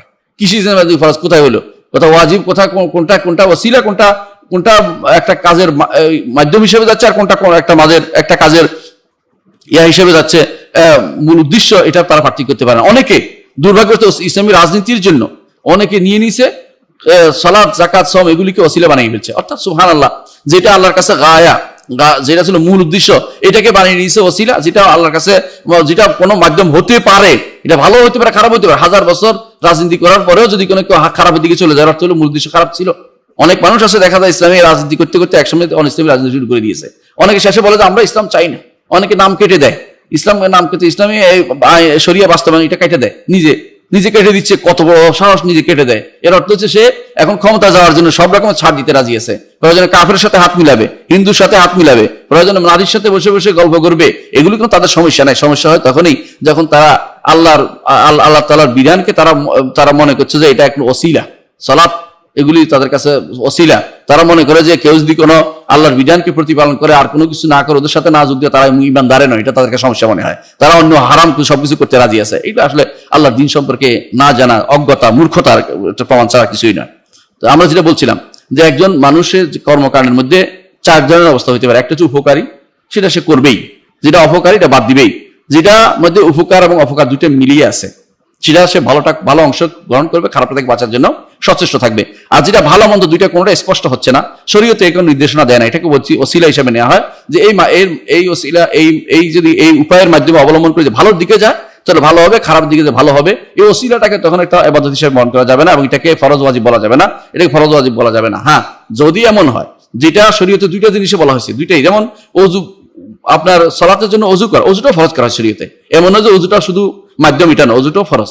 অজু এবং ফরজ দুইটাই, গোসল আপনার দুইটাই, অজু এবং সালাত আপনার দুইটাই আদায় করতে হবে, আপনার আদায় করতে হবে, দুইটাই কিন্তু এখানে ওসিলা, গায়া মূল উদ্দেশ্য, কোনটাই ওসিলা না, কোনটাই ওসিলা না। কিন্তু ওসিলাকে যদি কোনো মূল উদ্দেশ্যে নিয়ে যান তো সেটা হবে সবচেয়ে বড় দুর্ভাগ্য। এটা হচ্ছে জ্ঞানের ক্ষেত্রে দৈন্যতার প্রমাণ, আর কিছুই নয়। এরপরে কোনো কোনো বিষয়ে আমরা বলতে পারি যে উপকার নেয়ার ক্ষেত্রে ভালো মন্দ, দেখেন যে ভালো কি মন্দ, আপনি কোন একটা গল্প করবেন, গল্প করার সাথে এই ভালো মন্দ কোনটা আপনি স্পষ্ট হচ্ছে না, এখন কোন কাজে লাগাচ্ছেন এটা কিন্তু বড় জিনিস। একজন মানুষ আছে, কেউ কারো অন্তরে খুশি ঢুকাই দেয় কথা বলে, অন্তর খারাপ আছে, খুশি ঢুকাই দেয়, হাসি হাসি তার অন্তরে হাসি নিয়ে আসা, এটা কিন্তু নিয়তের কারণে তার সওয়াব হতে পারে। প্রথম প্রথম এটা গল্প মনে হতে পারে আপনার কাছে, কিন্তু এটা আসলে নিয়তের কারণে সওয়াব হয়। রাসূলুল্লাহ সাল্লাল্লাহু আলাইহি ওয়াসাল্লাম একবার খুব উম্মাহাতুল মুমিনিনের উপরে রাগ করে তিনি 1 মাসের একটা ইলা করেছিলেন, শপথ করেছেন তাদের কাছে যাবেন না। তিনি ছোট একটা রুমের ভিতরে অবস্থান করেছিলেন, যাননি সাহাব উম্মাহাতুল মুমিনের কাছে। ওমর রাদিয়াল্লাহু আনহু দেখলেন যে রাসূলের মন খারাপ দেখে ওনার মন খারাপ হয়ে গেল। উনি বললেন যে আমি রাসূলকে এমন একটা কথা বলবো, হাসাই দিব। তিনি এসে রাসূলুল্লাহ সাল্লাল্লাহু আলাইহি ওয়াসাল্লামকে এমন ভাবে কথাবার্তা বললেন, ও রাসূল হাসিয়ে দিলেন।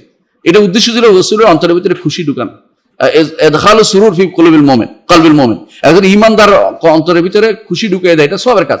অথচ প্রথমে এটা ছিল একটা গল্প, কিন্তু কথাটা শেষ পর্যন্ত ভালোর দিকে নিয়ে গেছে। তাহলে বোঝা গেল কখনো কখনো ওসিলা একটা ভালো কাজের দিকে নিয়ে যেতে পারে, সেটা সেই কারণে একজন মানুষের সেটা ভালো কাজে হতে পারে, সেটা সবের কাজ হতে পারে। শেষ পরিণতির দিক থেকে তাকালে এটার মধ্যে উপকারই আছে। এটা এরকম নয় যে উপকার নাই বা অপকার নাই, এরকম জিনিস আসলে খুব কমই আছে, এরকম কমই আছে। এটা শেষ পরিণতির দিকে তাকে উপকার বা অপকার নির্ধারণ করতে হবে যে শেষ পরিণতি কি। শেষ পর্যন্ত এই হয় যে মানুষকে দিন থেকে দূরে সরিয়ে দিবে, মানুষকে শুধু রাজনীতিমুখী করবে, সাহাবায়ে বিরোধী করবে, শরিয়া বিরোধী করবে। এটা যদি শেষ পরিণতি হয় তাহলে এই শেষ পরিণতির কারণে এটা করাটা জায়েজ হবে না, এটা হারাম হবে।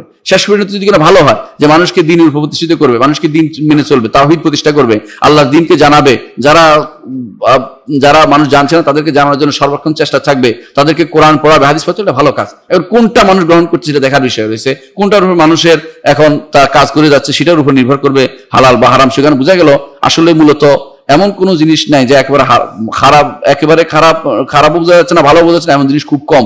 যদি সবাই প্রথমে থাকতে পারে, শেষের দিকে পরিণতি নির্ধারণ করলে এটা ভালো মন্দ একটা হয়ে যাবে, যে কোনো একটা হয়ে যাবে। ঈমানদার কি করবে? এই জন্য ঈমানদার সবসময় এমন কাজ করবে না যেটাতে তার কোনো অপকার কোনোটাই নেই। ঈমানদার সবসময় এমন একটা কাজ করবে, উপকার আছে এটা সে করবে, অপকার যেটা আছে পরিত্যাগ করে। ঈমানদার কাজে এটা। ঈমানদার কখনো এমন কোনো সময় নষ্ট করতে পারে না। অনেকে বলে আমরা দাবা লুডু খেলছি, সময় কাটাচ্ছি, এটা খারাপ কিছু নেই, এটা তো খারাপ, এটা সময়টা নষ্ট করছে। ঈমানদার কখনো সময় নষ্ট করে না। ঈমানদার সুবহানাল্লাহ, আলহামদুলিল্লাহ, আল্লাহু আকবার, লা ইলাহা ইল্লাল্লাহ, এর মধ্যে সময় ব্যয় করে। তার মধ্যে সর্বোত্তম কালেমা হচ্ছে কিছু না পারুক সুবহানাল্লাহ, আলহামদুলিল্লাহ, লা ইলাহা ইল্লাল্লাহ, লা হাওলা ওয়ালা কুওয়াতা ইল্লা বিল্লাহ, আল্লাহু আকবার। এই কালেমাগুলো সবচেয়ে উত্তম। এগুলির মধ্যে সময় ব্যয় করে। কিছু না থাকুক, একটা ভালো কাজ চিন্তা করুক, ভালো চিন্তা করুক, আমি একটা ভালো চিন্তা করি, একজন মানুষের উপকার করে দেই। আবু বকর রাদিয়াল্লাহু আনহু একজন মানুষের উপকার করতে সকালবেলা জিজ্ঞাসা করছে রাসূলুল্লাহ সাল্লাল্লাহু আলাইহি ওয়াসাল্লাম একদিন, আজকের দিনে কে কোনো মহিলার গাভীর দই দিয়েছে?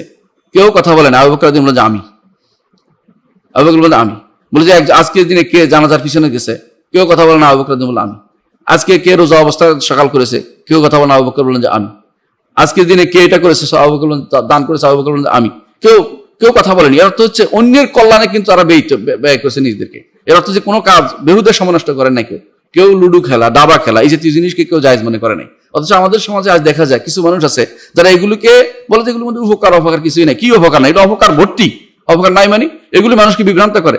ইয়াসুদুকুম আন যিকরি, আল্লাহ জিকির থেকে দূরে সরিয়ে দেয়। এটা লাহু অর্থই হচ্ছে লাউবুন ওয়া লাহুন, খেলাধুলা। এর হচ্ছে খেলা তো একটা আছে উদ্দেশ্যমূলক, খেলাধুলা অর্থ হচ্ছে লাহুন, যেটা হচ্ছে মানুষকে মূল উদ্দেশ্য থেকে গাফিল করে ফেলে। ছোট বাচ্চারা এটা হতে পারে, বাচ্চাদেরকে বুলিয়ে বালিয়ে খাওয়াইতে হয়, এই জন্য তারা সেটা করে। ঈমানদার কখনো সেটা করতে পারে না। এই জন্য রাসূলুল্লাহ সাল্লাল্লাহু আলাইহি ওয়াসাল্লাম বলেছেন, মান কানা ইউমিনু বিল্লাহি ওয়াল ইয়াউমিল আখির ফালিয়াকুল খায়রান আও লিয়াসমুত।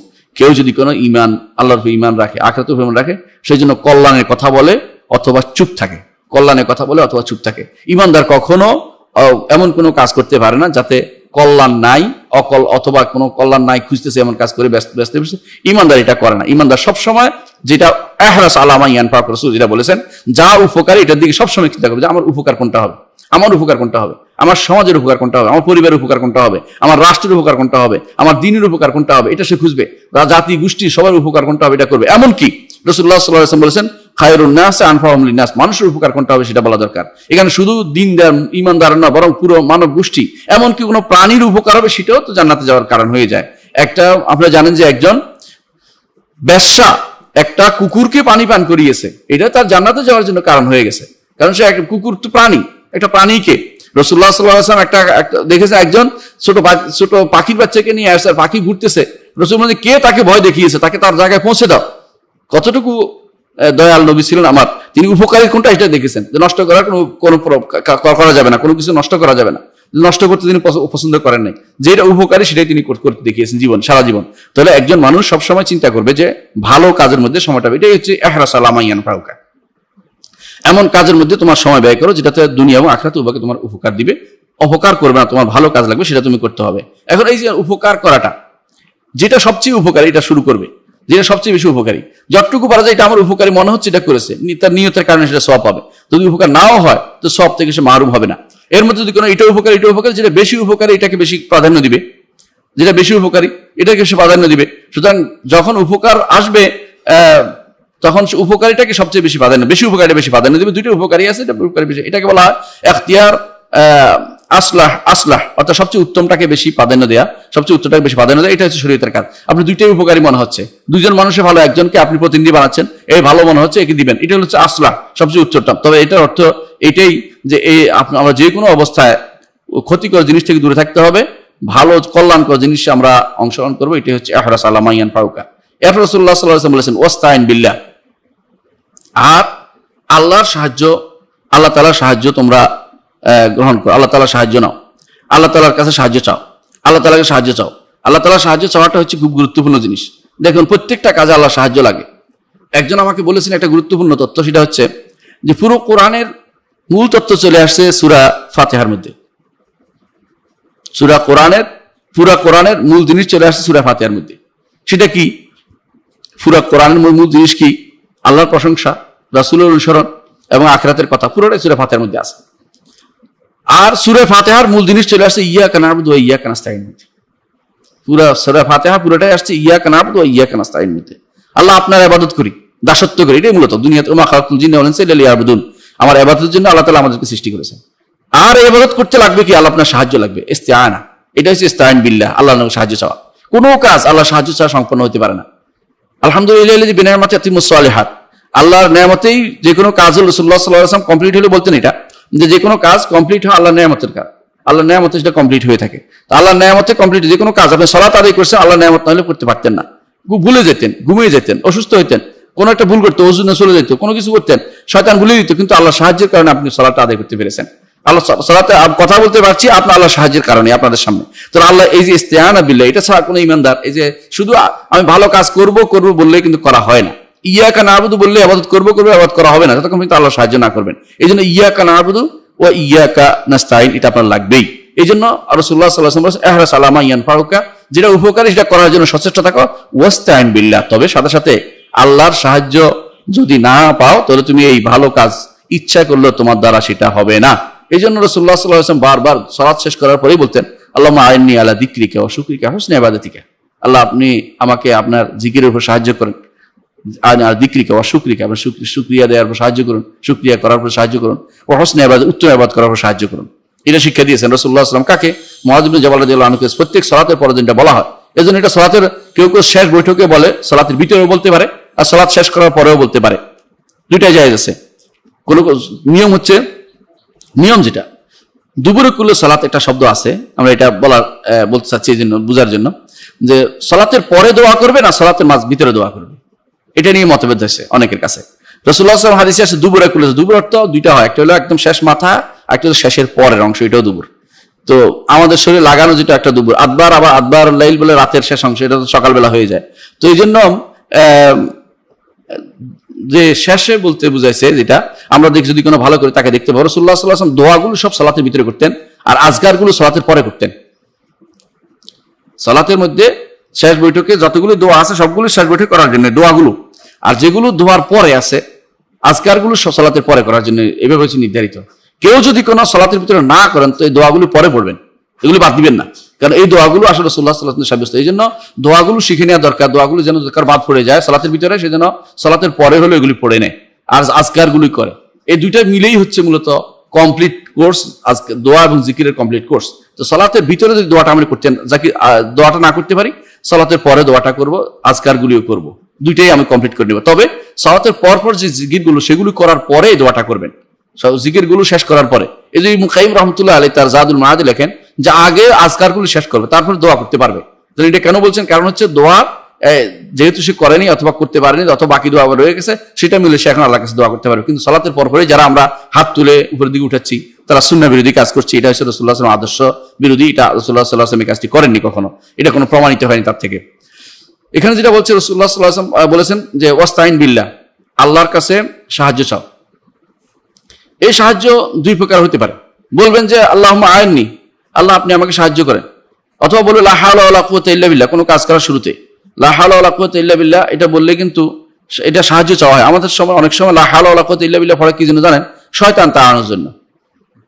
দুর্ভাগ্যবশত আমরা এটাকে ইস্তেরজা বানাই নিয়েছি, অর্থাৎ ইন্না লিল্লাহি ওয়া ইন্না ইলাইহি রাজিউন পর্যায়ে নিয়ে গেছি। অথবা কোনো কিছু মনে করছি যে এটা শয়তান দূরাই দেবো, অর্থাৎ এটা খারাপ কাজ হয়েছে এই জন্য না। আসলে লা হাওলা ওয়ালা কুওয়াতা ইল্লা বিল্লাহ এটা দোয়া, এটা একটা দোয়া।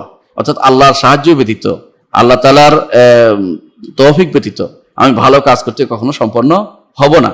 তিনি যদি কোনো আমাকে সাহায্য করেন তাহলে আমি ভালো কাজ করতে সম্পন্ন হবো, এটা হলো উদ্দেশ্য। তাহলে এটা একটা দোয়া মূলত। এটাকে আপনি ইস্তেরজা বানাই নেওয়া, অর্থাৎ ইন্না লিল্লাহি ওয়া ইন্না ইলাইহি রাজিউন পর্যায়ে নিয়ে যাওয়া, অথবা বিপদের মধ্যে বলা, অথবা শয়তান তাড়ানোর চিন্তা ভাবনা করা, এটা উদ্দেশ্য নয়। উদ্দেশ্য যেন হয় যে এটা আমি যে কোনো কাজের শুরুতে আল্লাহ তুমি সাহায্য করো, অথবা লা হাওলা ওয়ালা কুওয়াতা ইল্লা বিল্লাহ বলে সাহায্য চেয়ে ইস্তেআনা, সাহায্য চেয়ে দোয়াটা করা শুরু করা উচিত। এটা ইস্তেআনার একটা পর্যায়ে হচ্ছে মুখে বলা।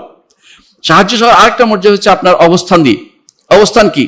আপনার অন্তরের অবস্থা দেখবে আল্লাহ তাআলা। আপনি যখনই আপনি কোনো কাজে গেছেন, আল্লাহ তুমি সাহায্য, মন থেকে বলবো, মুখে না বললেও মনে আছে এটা, আল্লাহ তোমার সাহায্য দিয়ে আমি সালাত আদায় করবো, তোমার সাহায্য দিয়ে আমি দাস দেবো, তোমার সাহায্য নিয়ে আলোচনা করব, তোমার সাহায্য নিয়ে আমি আলোচনা শুনবো, উপকৃত হব, দিন শিখবো, তোমার সাহায্য। এই যে একটুকু নিজেকে নিজে আল্লাহর কাছে নিজেকে বিনীতভাবে সুপর্দ করে দেয়া, আল্লাহর কাছে নিজেকে দিনহীন ভাবে উপস্থিত করা এবং নিজের পুরোটা দুর্বল, নিজেকে দুর্বল হিসেবে পেশ করা আল্লাহ তাআলা, তখন এটাও কিন্তু সাহায্য চাওয়া, এটাও সাহায্য চাওয়া।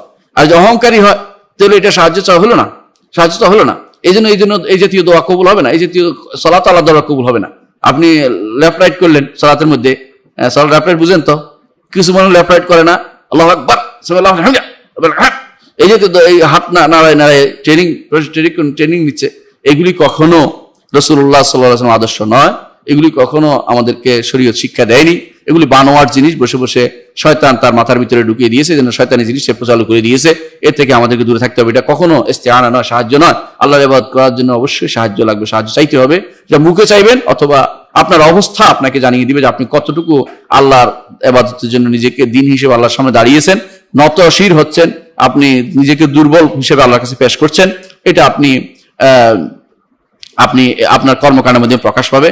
আপনি বুঝতে পারছেন যে আপনার যখন এরকম অবস্থা হবে যে আল্লাহ যদি আমাকে আমার নিজের কাছে সুপর্দ করে, তাহলে আমি দুর্বল হয়ে যাব, আমি অপারগ হয়ে যাব, আমার প্রকাশিত হয়ে যাবে, আমি দুর্বলতা প্রকাশ পেয়ে যাবে, আমি করতে পারবো না। আল্লাহর কাছে আমি নিজেকে পুরোপূর্ণভাবে নিজেকে ন্যস্ত করে দিচ্ছি।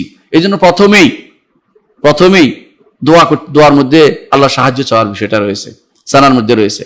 তো এই জন্য প্রত্যেকটি মানুষ ইমানের মধ্যে ইমানদার ওই ব্যক্তি বোঝাবে যে ব্যক্তি এই দোয়ার মধ্যে থাকে, কাজের মধ্যে, যে কোনো কাজের মধ্যে, ভালো কাজের মধ্যে সে সাহায্য হয় মুখে বলবে, না তার কর্মকাণ্ডের মধ্যে এটা প্রকাশ পাবে, অথবা দুইটার মধ্যে একসাথে করবে, যে মুখেও বলবে, কর্মকাণ্ড সেটা থাকবে। দুইটাই জায়েজ আছে।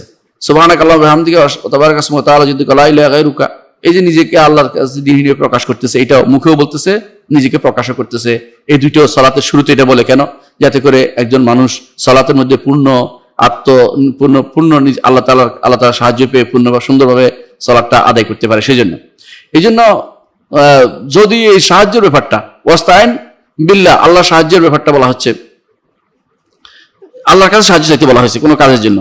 হ্যাঁ, দুনিয়ার মানুষের কাছে সাহায্য চাইতে পারবে কিনা প্রশ্ন এটা। হ্যাঁ, দুনিয়ার মানুষ যেটা করতে পারে এটা করতে সাহায্য চাইতে পারবেন। একজন মানুষ ধরেন বলতে পারে তো আমার জন্য এটা নিয়ে আসো, ও সাহায্য করতে পারবে। কিন্তু যেই জিনিস দুনিয়ার মানুষ আপনাকে করে দেবে, এখানে যেন আবার এটা মনে না করেন যে তার এই ক্ষমতা নিজে হয়ে গেছে, এটা না, বরং আল্লাহ তাকে এইটার ব্যাপারে সাহায্যকারী, আল্লাহ তাআলা সাহায্য করবেন বলে সেও আমাদের সহযোগিতা করতে পারবে। এখানে আপনার অন্তরের ভিতরে থাকা উচিত যে আল্লাহ সাহায্য না আসা পর্যন্ত সেও আমার কোনো উপকার করে দিতে পারবে না, আল্লাহ সাহায্য আসলেই সে উপকারটা করতে পারবে। অনেক মানুষ আছে ক্ষমতাধর, কিন্তু আপনার কোনো উপকার করতে পারেনি, কারণ আল্লাহ এটা করতে তাকে সাহায্য দেননি। এই জন্য ক্ষমতাধর হলেই সাহায্য করতে পারে না, কেউ কেউ ক্ষমতাধর হলেই সাহায্য করতে পারে না। তাহলে আপনি এই যে এই অবস্থা যেটা, সেটা হচ্ছে যেমনি ভাবে আপনি মনে করতে পারেন এটা যে দুনিয়ার মানুষ ওইরকমই, যেমনি ভাবে আমার এক হাতে পারছি না আর এক হাতে সহজতে নিচ্ছি, এটাই। আবার দেখবেন আরেক হাতে আপনার একসময় অপারগ হয়ে গেছে। তাহলে বোঝা গেল একজন মানুষ সবসময় আল্লাহর কাছে সাহায্য চাইলে কিন্তু দুনিয়ার আল্লাহ ব্যবস্থাপনা করে দেন।